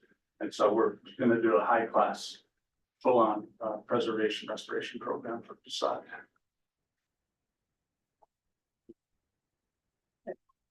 we want to build chocolate with Ethics Collaborative Architects. I'm gonna walk you through the modifications as part of this conversion. And we'll start at the base and work our way up. So, Do you want me to advance? Okay, perfect. Yeah. Good idea. So here we're looking at the ground floor plan. Existing is on the left here, proposed. We have our main lobby here off of Madison, 2 retail bays that are currently empty. The main servicing for the building is off of 29th Street. Coming down here, a lot of back of house. Most of the core for the building is located inward of the building in this inward corner here. Our proposed plan, part of the conversion, is we're locating our new residential core right here in the middle. That'll make sense for all the layouts. You'll see some of those plans momentarily. And locating the residential entrance off of 29th Street, maintaining that service entrance here on the east. Retail, future retail lobby connecting into a smaller office lobby. This lobby serves the 2nd and 3rd floors and the cellar. But the intention here is that this retail lobby and office could be thought of as connected. So the storefront, and you'll see that in a second, kind of relate to each other. But that allows the retail then in this zone, servicing that door here. So part of the master plan that Aaron was discussing or describing sets up for the future commercial condo. And here we're showing the bays that are really affected by the master plan here, these 4 bays. This is Madison. This would be that new office entry down here on 29th Street. Sorry, it's being blocked, but these 3 bays are part of the retail of the master plan, and then these are the 2 residential bays. This is an existing elevation. We'll start on Madison. You can see the condition. This was a photo taken at designation. Recently, Vitra had a showroom here and they had an approved storefront intervention here, these copper doors. So this is really, it's new, it's in good condition, it's appropriate. So this is kind of our jumping off point for some of the new detailing for the doors and entry portals that you'll see. So just keep that in mind as we go through the details. The red in here are indicating those non-historic elements that have come through time. And particularly here, like we're gonna need to remove those doors because they're non-compliant. We need to make sure we have accessible egress and access into the buildings. And we want to kind of bring down that really large sign, you know, downplay the significance of this entry since it's really only a small part of the building now. So our proposed elevation here, we have a new entry here, a double door with side lights and a transom, mechanical louvers in the transom above.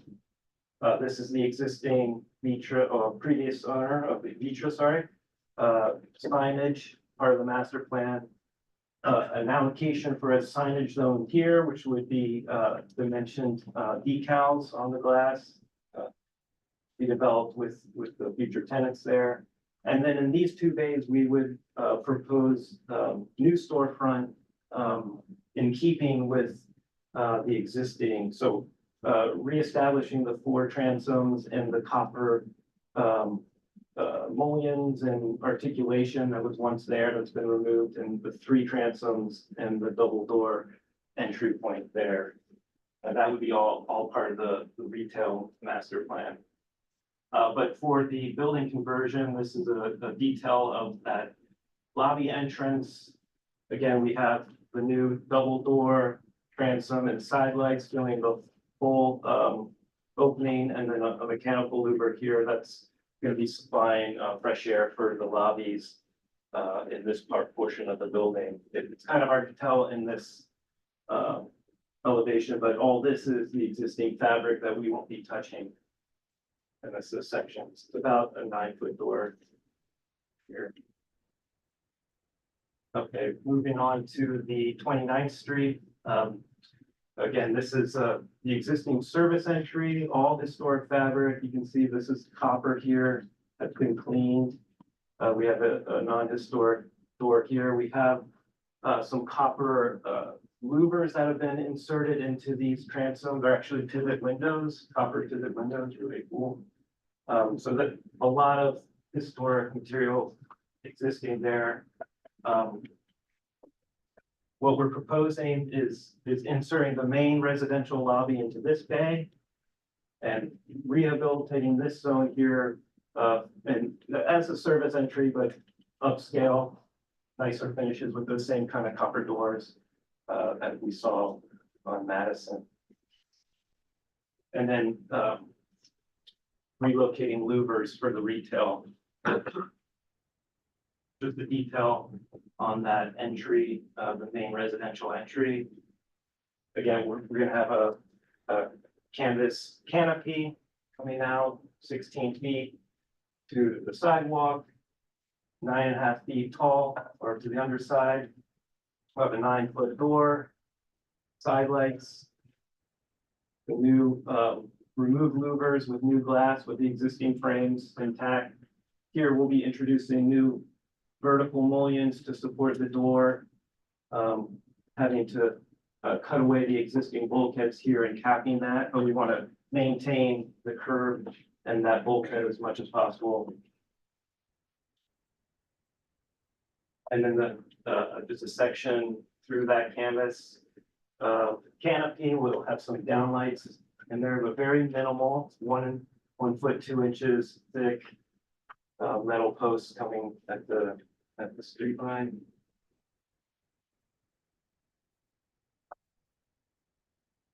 And then this is the new service entry. Again, the double doors, louvers supporting the fresh air for the lobby functions. Lobby.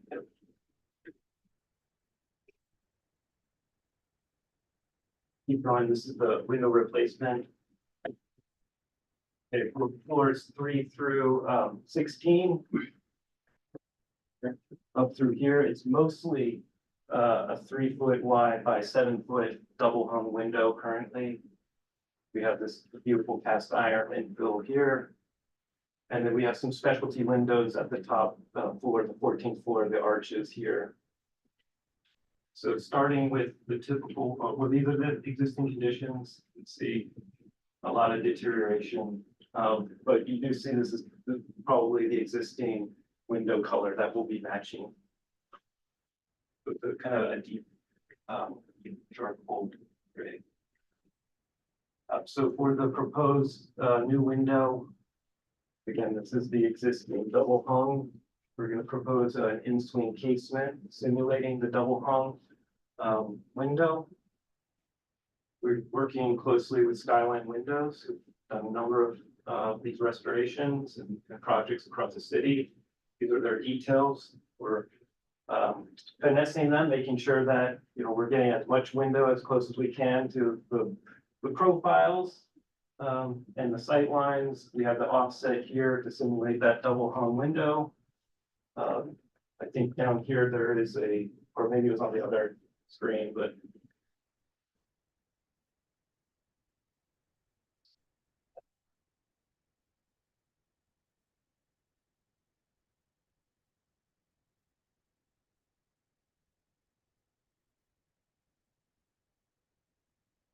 yeah, just so in terms of difference in glazing and between the existing and proposed, it's a difference of about 1%. So we're very close to the same profiles. Just the plan details. We are removing the full window so we can go brick to brick. These.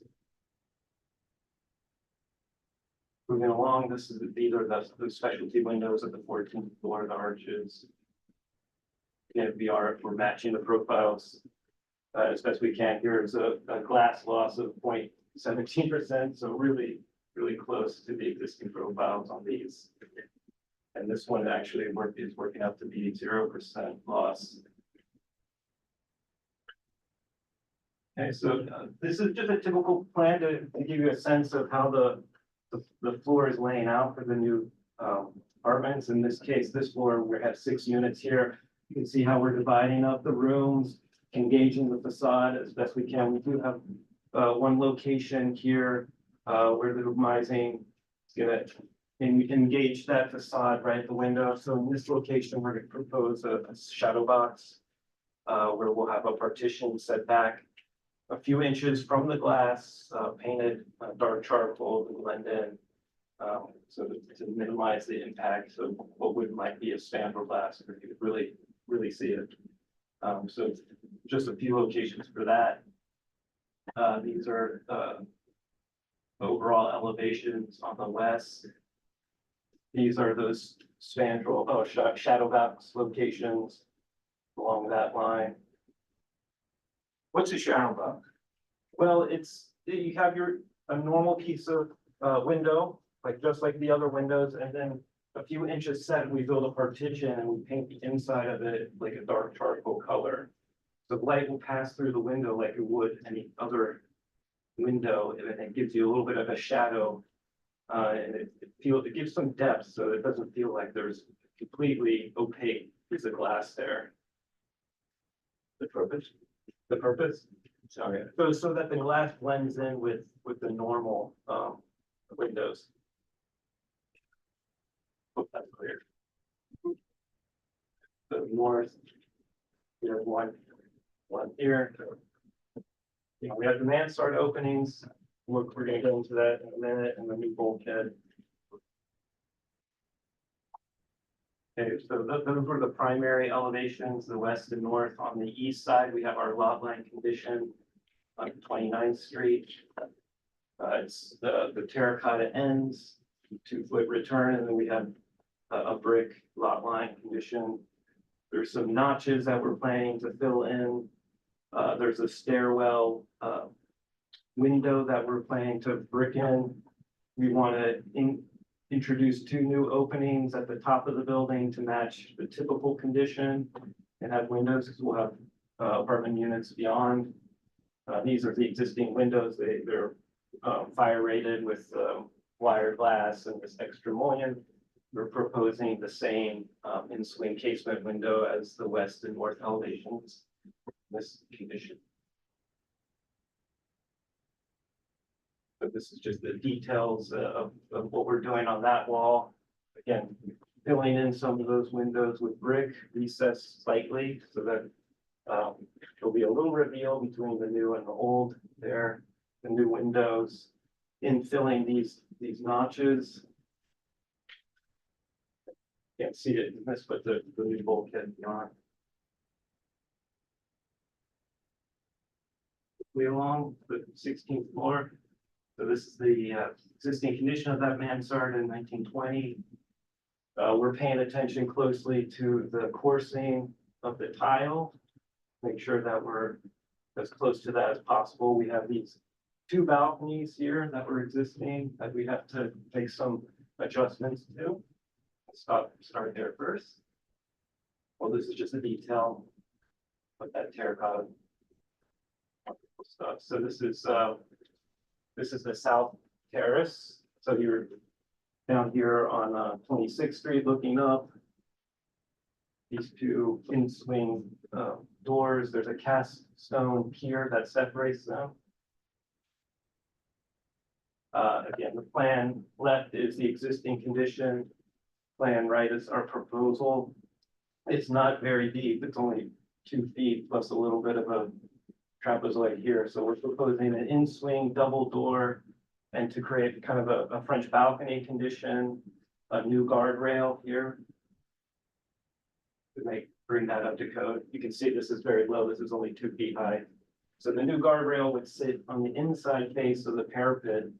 We really don't want to block any of this terracotta with any metal on top. So we're setting it in. See here.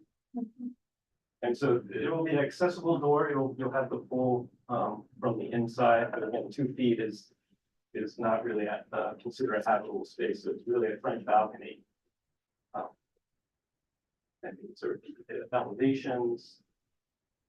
We're proposing an aluminum terrace door, paint finish to match those existing windows in that charcoal color. That goes for that guardrail. On the north, it's a little bit bigger. It's more of a triangular shape. Same condition here, low parapet. In this case, we have a double door in swing steel door. And this is a big challenge for accessibility. We don't have, these are out swing. We don't have the maneuvering clearance for that kind of door, and plus the clearance through the door is not accessible. So we're proposing a bifolding in swing door so that we can get that accessible maneuvering clearance outside, and then of course inside that would be clear for us. And that would allow us to get that clear space going through it, and it also mimics that double door aesthetic that's kind of existing. These are some of the existing elevations. They're there. And then our proposal. So it's an aluminum bifolding door with the simulated buttons, very similar to the north doors. A detail of the guardrail, it's a painted picket rail. This would be at these locations as well as at the upper roof. This is the condition of the mansard, so the steel frame structure. We are proposing some openings into that for the new residential program beyond. These are some historic precedents of openings and mansards, pretty minimal in their articulation, sometimes quite flush.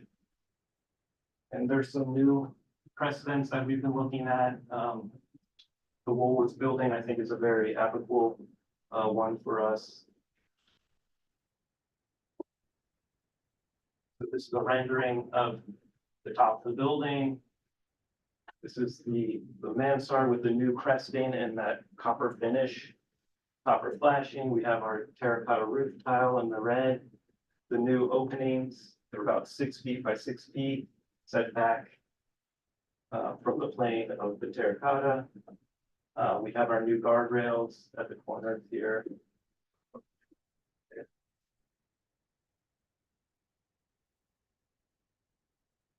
This is just a section. I'll go quickly through this. This is the existing. We're proposing, again, the roof tile in that same floor scene as that existing photo showed us. We're going to make it straight on the inside face. There'll be private terraces behind here. There will be some openings. Also, finished in that same terracotta roof tile with some metal highlights around the windows. And then there are some areas where the floor engages the mansard.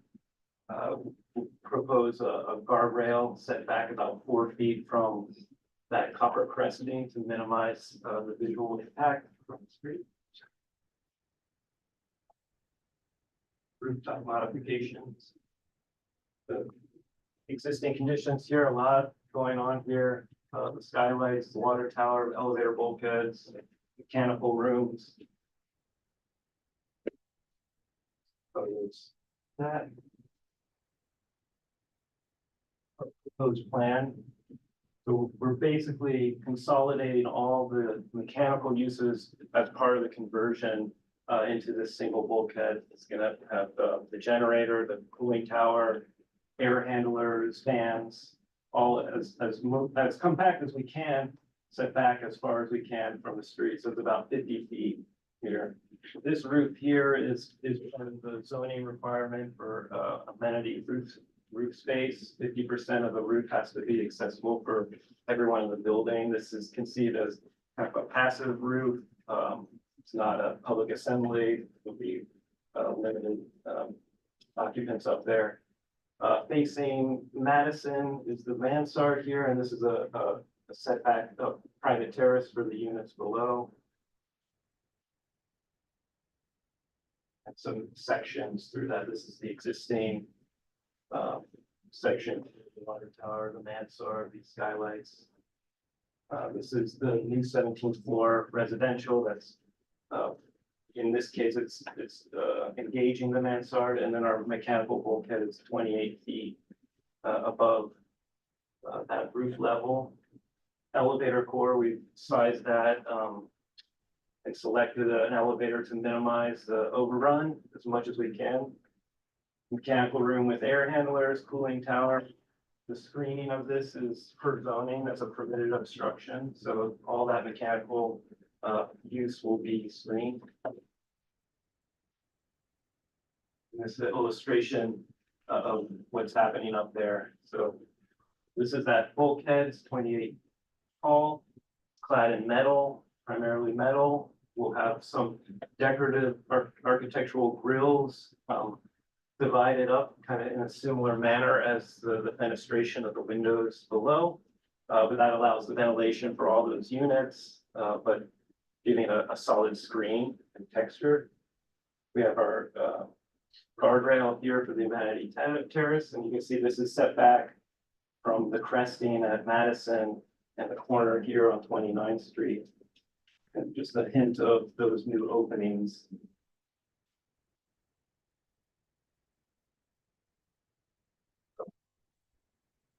Tour around. We have built the mock-up. It's in place now. So these are photos taken recently since that mock-up's been done. These first few slides are no visibility. So we're at 29th Street and Madison Avenue looking up. You see no visibility of that bulkhead. Stepping a little bit north on Madison Avenue and looking south, there's no visibility there. Here we are on 29th Street looking east. There's no visibility up there yet. We're on Madison looking north. There's the corner building. So really, when you step back, we're now on 29th Street and 5th Avenue where you start to see the top of the building. So this is the existing and our proposed. You can see the red terracotta tiling and the bulkhead popping up here. And then these are similar views just of the mock-up to confirm those renderings. That's a detailed view of that. But again, we're on 29th Street and 5th Avenue, and this is closer to Broadway. So like way back there. This is now, we're on 29th Street and Park Avenue. Existing condition and the proposed. So the new windows will be visible here with the two new openings here and then the sliver of the bulkhead. And then these are the mock-up views. So when you're across the street from the Rose Hill view, you'll have a corner view, like kind of like that of that bulkhead.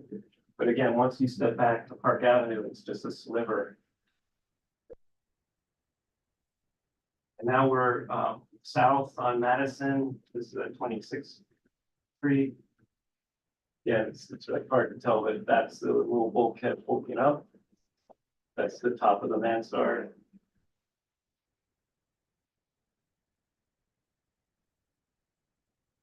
Now we're stepping even further back. This is the mock-up view. And then within the park, sitting on the bench, it's right there, and you really need to zoom through the trees to really see the impact of that. This is the last section. The secondary elevations, this is really in the courtyard. So we are modifying the court to make these a legal light and air for the units facing into it. That means there's some elements that we have to remove. There's an existing chimney, an egress balcony, an elevator shack. That was part of the original court that we'll be removing. Again, just as a reminder, it's not visible from any of the streets, but it's in this zone here. The existing conditions.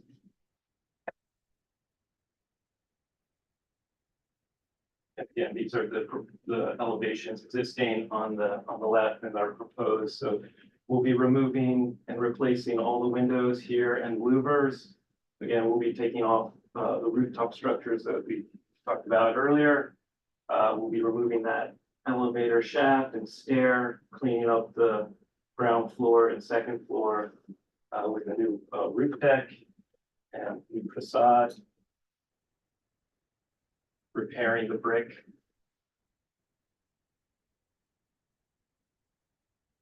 The south elevation, this is the chimney element that we'll be removing, as well as that egress balcony. And at the end of the day, we're removing so much there that we're gonna do a whole new brick facade on the existing structure with new casement windows centered, as you see here. New windows here. These would be visible from Madison, and those are the simulated double hung. I think that is the extent of our presentation. All right, thank you very much. Are there any questions from the Barbara? Well, I just first want to say it's an incredibly thorough presentation and really covered everything. Can we just go back, explain a little bit? You made a comment about the amenity terrace. Is this required?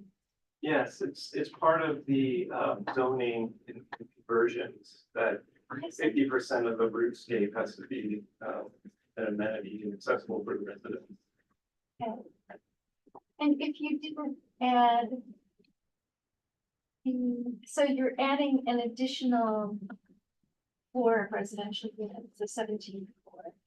And so if you didn't add that, you would still have to provide the amenity terrace? Absolutely. And did you ever look at the impact of the bulkhead, if you hadn't added the 17th floor? Oh, well, I guess the amount of floor area that we can build here allows for us to build that 17th floor. So I think that was kind of a given. That's really the top of the mansard is the kind of top of the existing building. That's the way we're measuring it. So it's really always conceived as that, if it's a floor area, that usable space.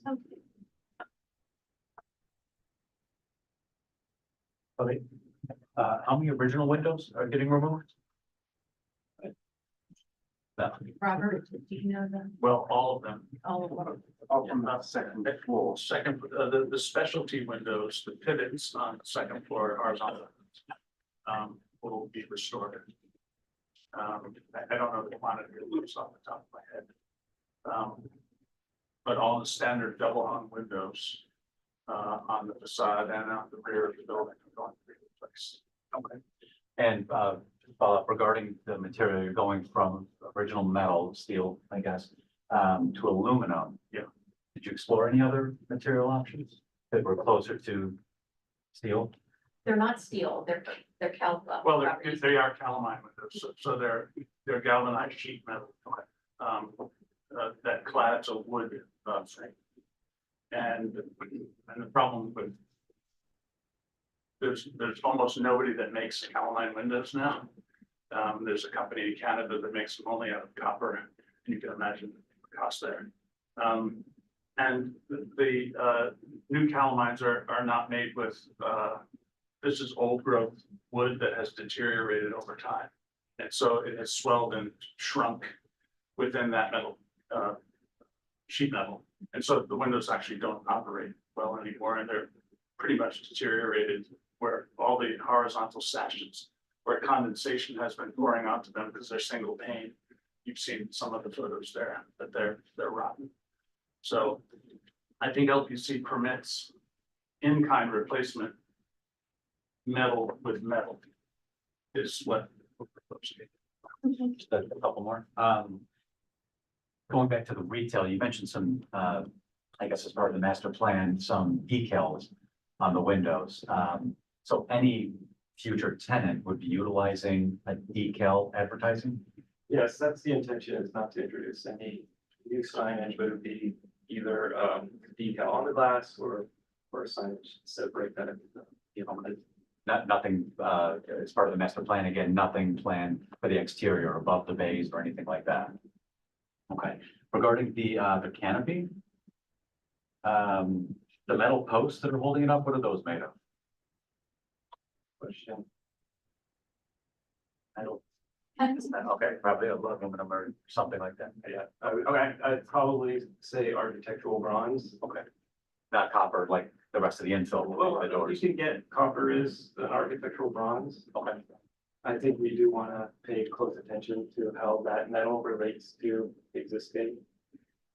Sure, and regarding that same bay, the new entrance to the condos, how much of that's entirely original? Yeah, As so of now? sorry, it is grayed out on the PDF, but this is all original. There are some louvers in the glazing portion that we're gonna be replacing with glass. The mullions here, copper mullions here, we're gonna try and maintain and only introduce a new vertical mullion here and here to support the door and the transom, and this horizontal mullion is existing. So we're really kind of like with a fine knife trying to insert this new intervention into that and maintain as much as we can, similar to how the entry was done on Madison. Okay, just one more, Mark. Going to the top to the mansard, the new windows that are going to be punched into it, the square ones, are those? What's behind it? It looks like a terrace that's looking through a window. It's just kind of sticking up to the mansard. Get to that. And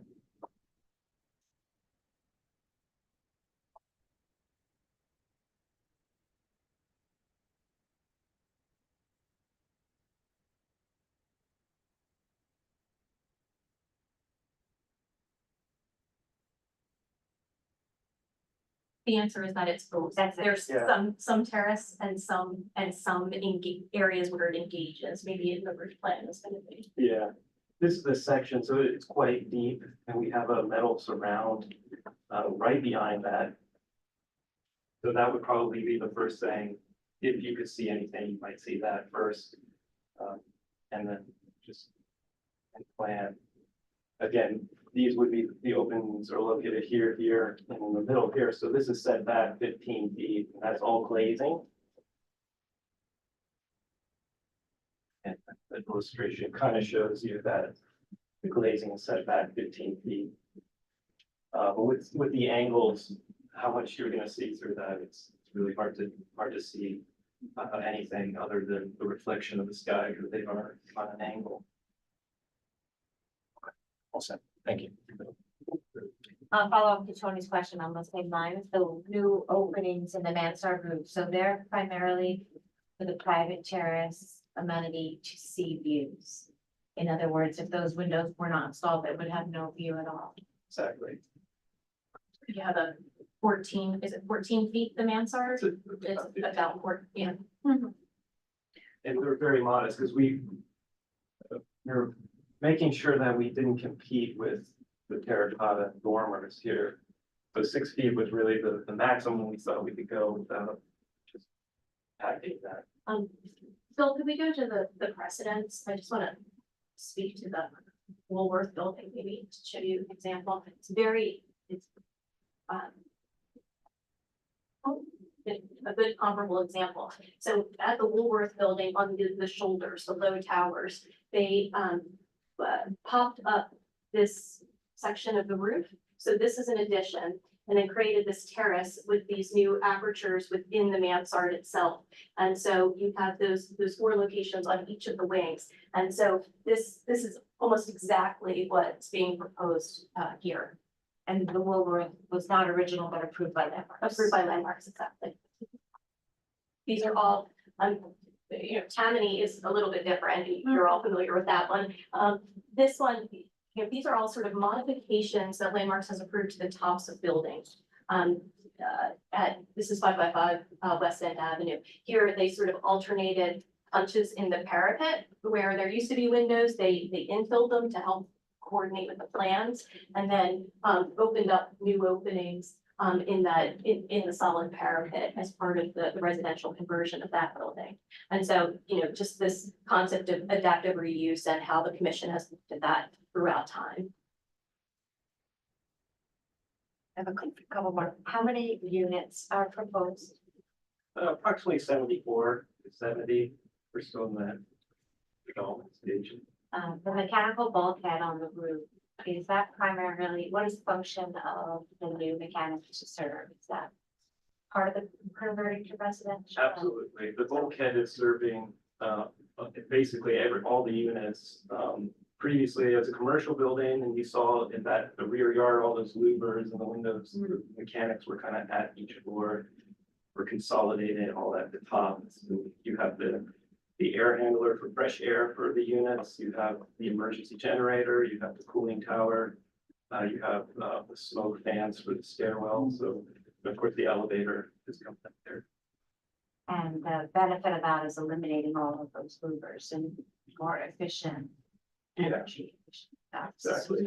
And not having it at each floor. Thank you. Question about the windows. So they're originally double hung and it looked like on the proposed windows, they should look like double hung, but the lower sash is casement. How will that work for like child safety and do they swing in? Like, will you need child safety bars? I just wondered why. And if you could explain how it works. Absolutely. They are in-swing casements and then they come with a limit. So there's a 4-inch limit to how much you can open them. So that's how they're made safe. Why was that selected over just a traditional double hung? Well, there's an accessibility issue with double hungs, being able to lift that lower sash in the casement is universal. Right, it's new information to me. But that's, it's pretty typical, Karen, of, the office commercial conversions to residential, because the windows are so large, they're not, and it's the lift force, you know, to get the window up. And so the Woolworth did the same thing. They have a casement operation on the lower window. I think Flatiron just did it as well. So kind of seeing it in all the projects. And the 4-inch restraint gives you enough air to meet housing requirements. Exactly. Okay. It also necessitates that air handler at the bulkhead because that's where you're actually getting your you're getting the air from. Yes. Okay. Last question about the shadow box. So just to explain to Michael a little bit, it's because they have a partition in some of those floor plan layouts, there's a partition that would fall dead center in the windows. So instead of seeing a partition hit a glass light, they're putting a shadow box like a little display.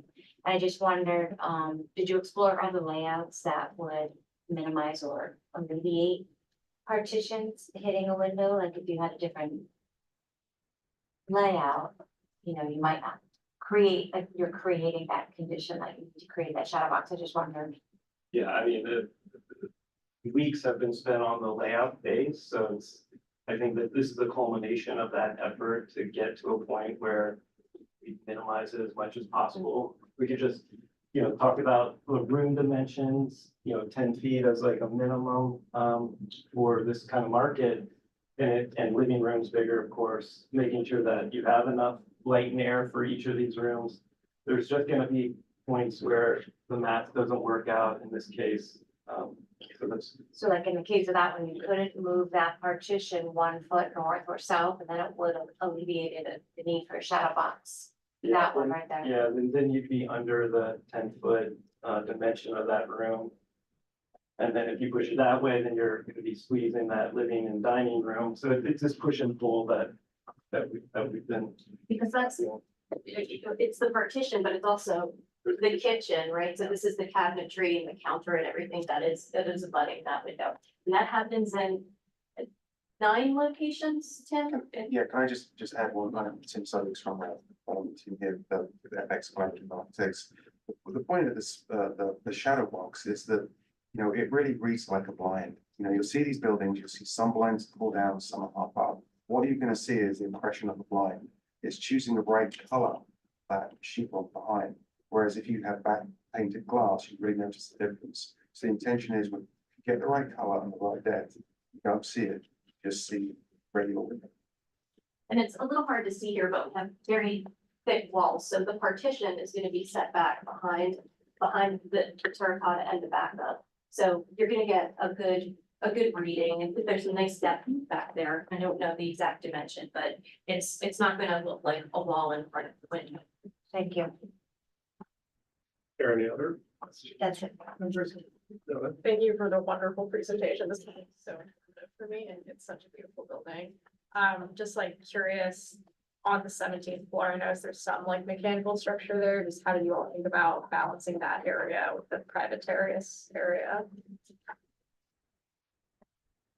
Yeah, I think the setting back the bulkhead as much as we can from both Madison and 29th Street, and that the garden or the amenity open space is really that buffer between those units below. If I could go to The 17th floor mechanical is enclosed. It's within the footprint of the. Would it be possible to like just make the 17th floor one bigger? They got like a smaller private terrace and you can move it from like the roof down or? Oh, from the upper roof, you mean above the 17th floor? It's the I think, elevator, yeah. it's the elevator's control. There's a requirement for a roof terrace, 50% of the area. But the elevator has to come to this level because you need accessible access. And so we looked was how do you look on the screen here, how do you have the smallest elevator possible? If you went with a traction elevator, it's going to be much higher, right? Bigger bulkhead. If you go with an MRL, and the ownership team wanted to lower the speed, by lowering the speed as well, you pull it down to the minimum height possible. That says pretty much the top of the screen. So we kept it to the minimum good. That with cooling tower equipment can't really go much lower. even if we were to put some of this on 17, we would still have these other elements and that elevator core having to come to that roof. But I think of your question is that question that you had about, if you didn't add the 17th floor, could you drop the floor down? And I think it's a really, a reasonable question, and it's a practical solution for the developer. It's the only area that they can add because of zoning restrictions. And it is all tucked away behind the mansard, so we've not added visible occupied space. So adding that 17th floor is critical to the overall development of the project.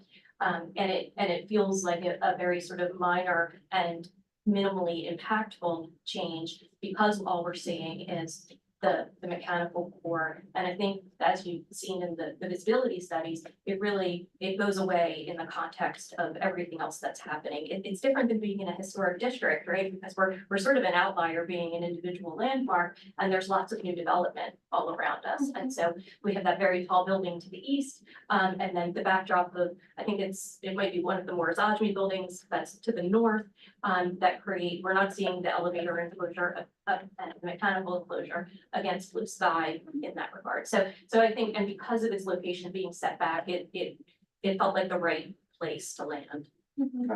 Sorry, just one other comment. People say adding on floor. We're not adding on floor, but already is a floor here. But already is enclosed area. The attic space counts as area. The large sprinkler room, if you look in the top corner, all of that's area. Bulkhead, all of that's area. The way it's converted is you're simply taking the area and you're shifting it, trying to shift it to a more confined area and further away from that. So it's not really considered an addition.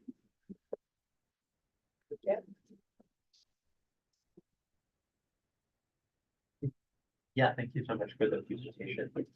Also on the roof on the 17th floor and above, I guess there's no like green or sustainable roof requirement for that part of the floor, is there? No, there won't be, because it's going to be an occupiable terrace. Would it be possible, or have you explored putting greenery on it, like trees or shrubs? So I think nights and also. It's gonna be landscape. It'll be landscape. Okay. It's the premier amenity space for the building, so it will be considered as. Okay, that's great. I think that would also help improve the visual impact. And I just to go to the energy efficiency issue, is the whole building, because it's all, the windows are being replaced brick to brick. So they're gonna get much more energy efficient enclosure. The wall system is all very carefully calculated, so it's going to be a very energy efficient building that will meet energy code, even though we're, it's technically exempt from energy code requirements. Yeah, I can imagine the upgrade would be Yes. large. And on the third floor roof terrace, what do you expect to go there, or what will that? That's also counting towards that 50% roof coverage for the amenity space. So that's like the third floor, it's adjacent to the building amenities, and there's a gym, so it'll be more of a like quiet accessory space for the amenities. And do you think that would be landscaped? As much as it can, I mean, it's Shaded, very shaded. but we can certainly explore it. Can you just briefly summarize your ADA plan building? And Yeah, absolutely. I mean, we're, as we see it here, we're making it fully ADA compliant. All the new entries at the storefronts, the entries into the residential lobby will be all accessible thresholds and appropriate doors. There's obviously an elevator going to every floor of the building, including the cellar and a rooftop. We've taken great pains to get those terraces at the 16th floor, those little tiny balconies, to make them as compliant as we possibly can with the operability of the doors. Did that cover? okay, yeah, I just wanted to get up. Yeah, I mean, that is So the top completely accessible, absolutely, the lower one accessible. absolutely. Okay. Yeah, just quick, well, first a comment, this is amazing. I've been on Landmarks a couple of years now. I've never seen a full remodel of a whole building like this. I can't wait to see it when it's finished. It's gonna be exciting. But then my question, it's kind of a big picture question. You're doing a lot of things, right? It's the terracotta and the windows, roof, all these things. Which part of this whole building wide remodel makes you the most nervous? It's an existential question.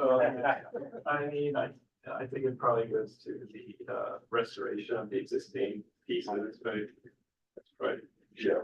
I think the new elements are, we live in this contemporary world, so these are things we know how to do.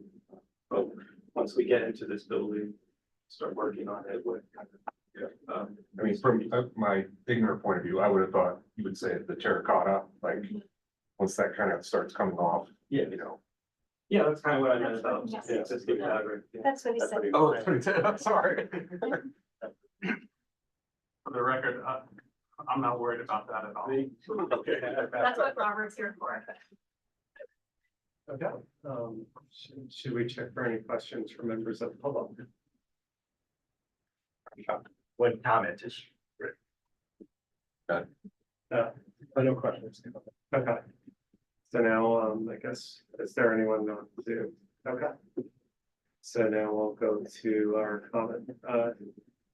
thank you, Mark.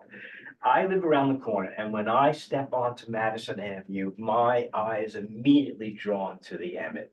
This is such an exquisite building on a rapidly dehumanized avenue. I mean, every which way you're looking at just awful, awful stuff. This is exquisite.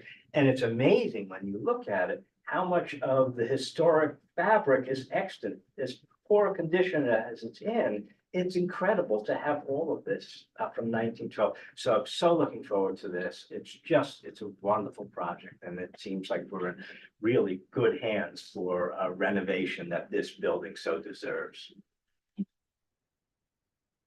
Yes, thank you. We hear from Sky House, which is right on 29th and Madison as well. And just came to say, as a board, we're fully supportive of the project. Could you talk a little bit louder, because it's not recording, so. Sorry, here from Sky House, which is on 29th and Madison, and just coming as one of the board members in the building, just to support the project.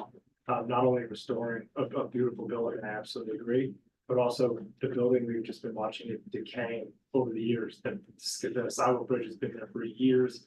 It's been a huge problem with homeless encampments, drug use underneath the scaffold, just garbage, sanitary conditions, and so to be able to see dual purpose here, see redevelop, bring more families into the community, see the building restored, and be able to hopefully, help with that issue as well. We're just really happy to see the project go forward.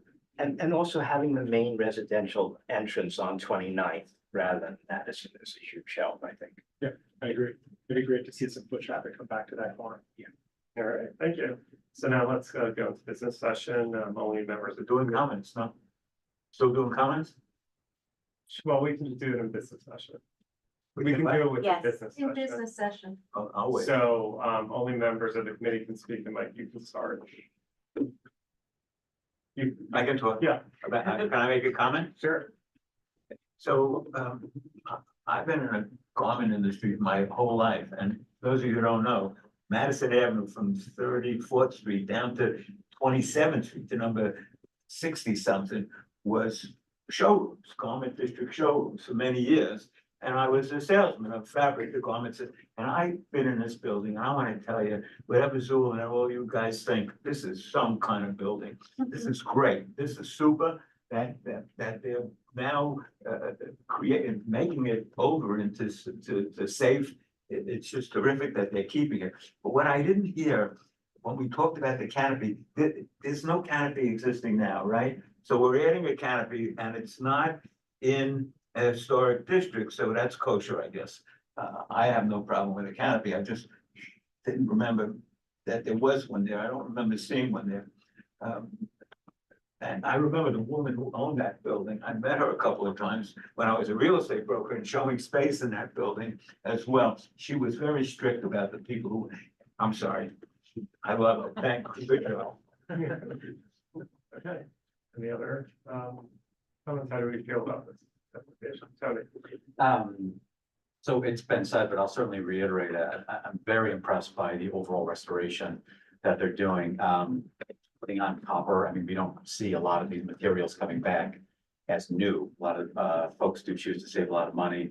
They're doing the paint analysis, bringing back all the original colors, going back to tile on the roofs, terracotta to terracotta, which is fantastic. I wish we had some of our previous applicants from other meetings here to see that, instead of going with a cast stone. So anyway, fantastic overall. I'm really, really impressed. I think we were also happy when this building got landmarked not too long ago. There's a lot of different components here. The entrance bays, I think all their changes that they're doing, their signage, all of that, it seems like it's really keeping within the thinking of this landmark and what it is. The rooftop mechanical, the bulk, I find the visibility incredibly minimal and not to be a major issue. It's really once you get far away that you start to see any of that. I don't find that to be an issue, and that's just something we should be, thinking about. The mansard roof windows, they just seem odd to me. They're very modern. They don't serve much of a purpose for the building itself architecturally. I get what they're for once it becomes a penthouse level. It just seems a little bit out of place, the shape of them and all of that.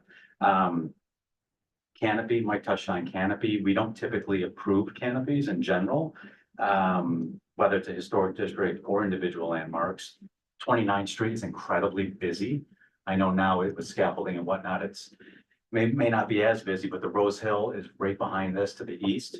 I mean, early on, the Sky House, one of the very first new additions to this neighborhood, there's a lot that's come. The 29th Street is a really busy street. We have a canopy there, something protruding. We have columns coming down. That to me, I don't entirely know if that's necessary, if we should be approving that. The other thing that makes me sad is all the original windows that are disappearing. I'm always going to be a window person. I get that they don't make sense when it comes to energy, when it comes to accessibility, all of that. It is unfortunate. That's just the way of the world, but it wouldn't be right if I didn't mention it and make a scene anyway. So overall, I think it's fantastic. A lot of the different things that they're covering, it's going to be a huge, huge boost to this area. But I do think there's a few small components that I'd love to see adjusted at all. I'd love to hear other input too. So let's sort of break those down. First, you said windows in the mansard. What do people think about that? I actually agree that it does, I mean, I think I think, you're pointing out the Woolworths building is helpful. It does look jarring when you look at the elevation. There is something sort of funny about it, and funny that they're divided into the two panes. That seems odd to me. I mean, I think overall, I think it's really going to be a fantastic job once this project is completed, because I don't live far away and I pass this building all the time, and it really is a fantastic building. But I think you'll see the mansard. I think out of everything, I think those windows will have some kind of visual impact. They seem a little odd to me. I mean, I don't, feel like really strongly about them, but it is the question mark. We have one comment. David's online now. Should I let him run? Yeah, sure. Yeah. Hi, guys. Thank you for the presentation. We're right now 40 minutes over the 8 o'clock deadline. I'd move to close the debate and we should vote, please. We still need to discuss it. I didn't know there was a deadline. I didn't know either. Yeah. He said no better, kind of stuff. These meetings. Oops, thank you. Sorry. I'm not aware of any deadline. Yeah, sadly, there is a deadline of it. But yeah, I think we still need to just delve into these topics.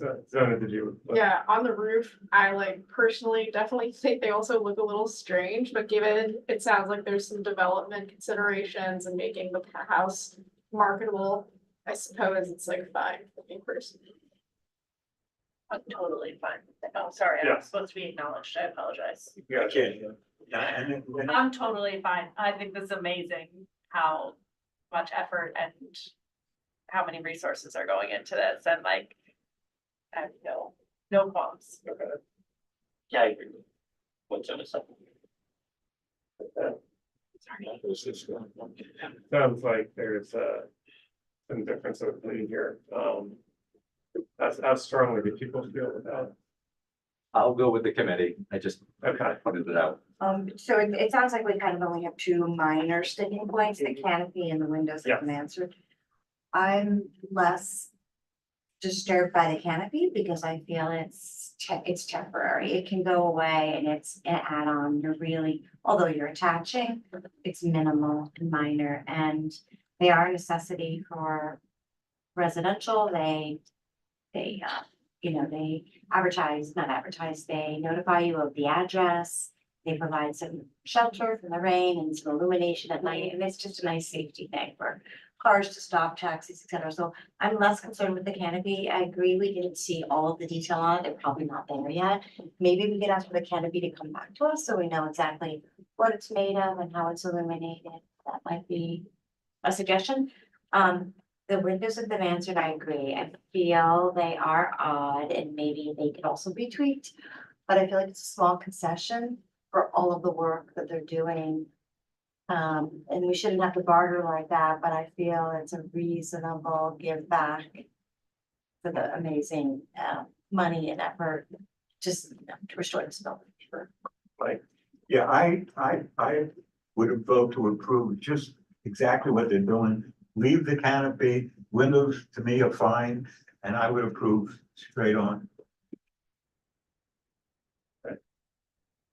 It sounds like, although there's some opposition, I think we can go with the roof, the windows in the mansard, and then with the canopy, should we allow it as well? Say allow it. I'm okay with it. Yeah. Okay. I mean, I can, in the reso, I can mention that there's some difference of opinion. Okay. Is everyone comfortable with that? All right. Yeah. I will mention that there's some difference of opinion in the resolution. In regard to the canopy. No, at the windows. At the windows and the canopy. Yeah. Those two. Okay, does someone want to make a motion? Motion to approve. Second. Okay, take it to a vote. Okay, Fisher? Yes. Yes. Harris? Yes. Hirschberg? Yes. Kid? Yes. Miller? Yeah. Rosie? Yes. Hero, Dave, you hear me? David? Michael. We'll go back. Spandrel? Yes. Testa? Yes. Witzke? Yes. Zoo. Yes. And Dave, I'll ask you one more time. Might be gone. Happy to be there. It's got my key, I think. I'm not as in there. Dave, if you can hear me, I apologize. But regardless, it passes. Okay, all right, perfect, thank you very much. So, yeah, as I mentioned before, we have the full board meeting on July 11th, 6 p.m. And you don't need to come, but the full board will vote on it. Thank you very much. Thank you for your time. We appreciate it. Thank you. And is there any business? There is, or shall we adjourn the meeting? Well, it's not new business, but are we having an orientation at all for the committee at any point? We'll be discussing after the first number. Thank you for, in the meeting and. All right, thank you for talking.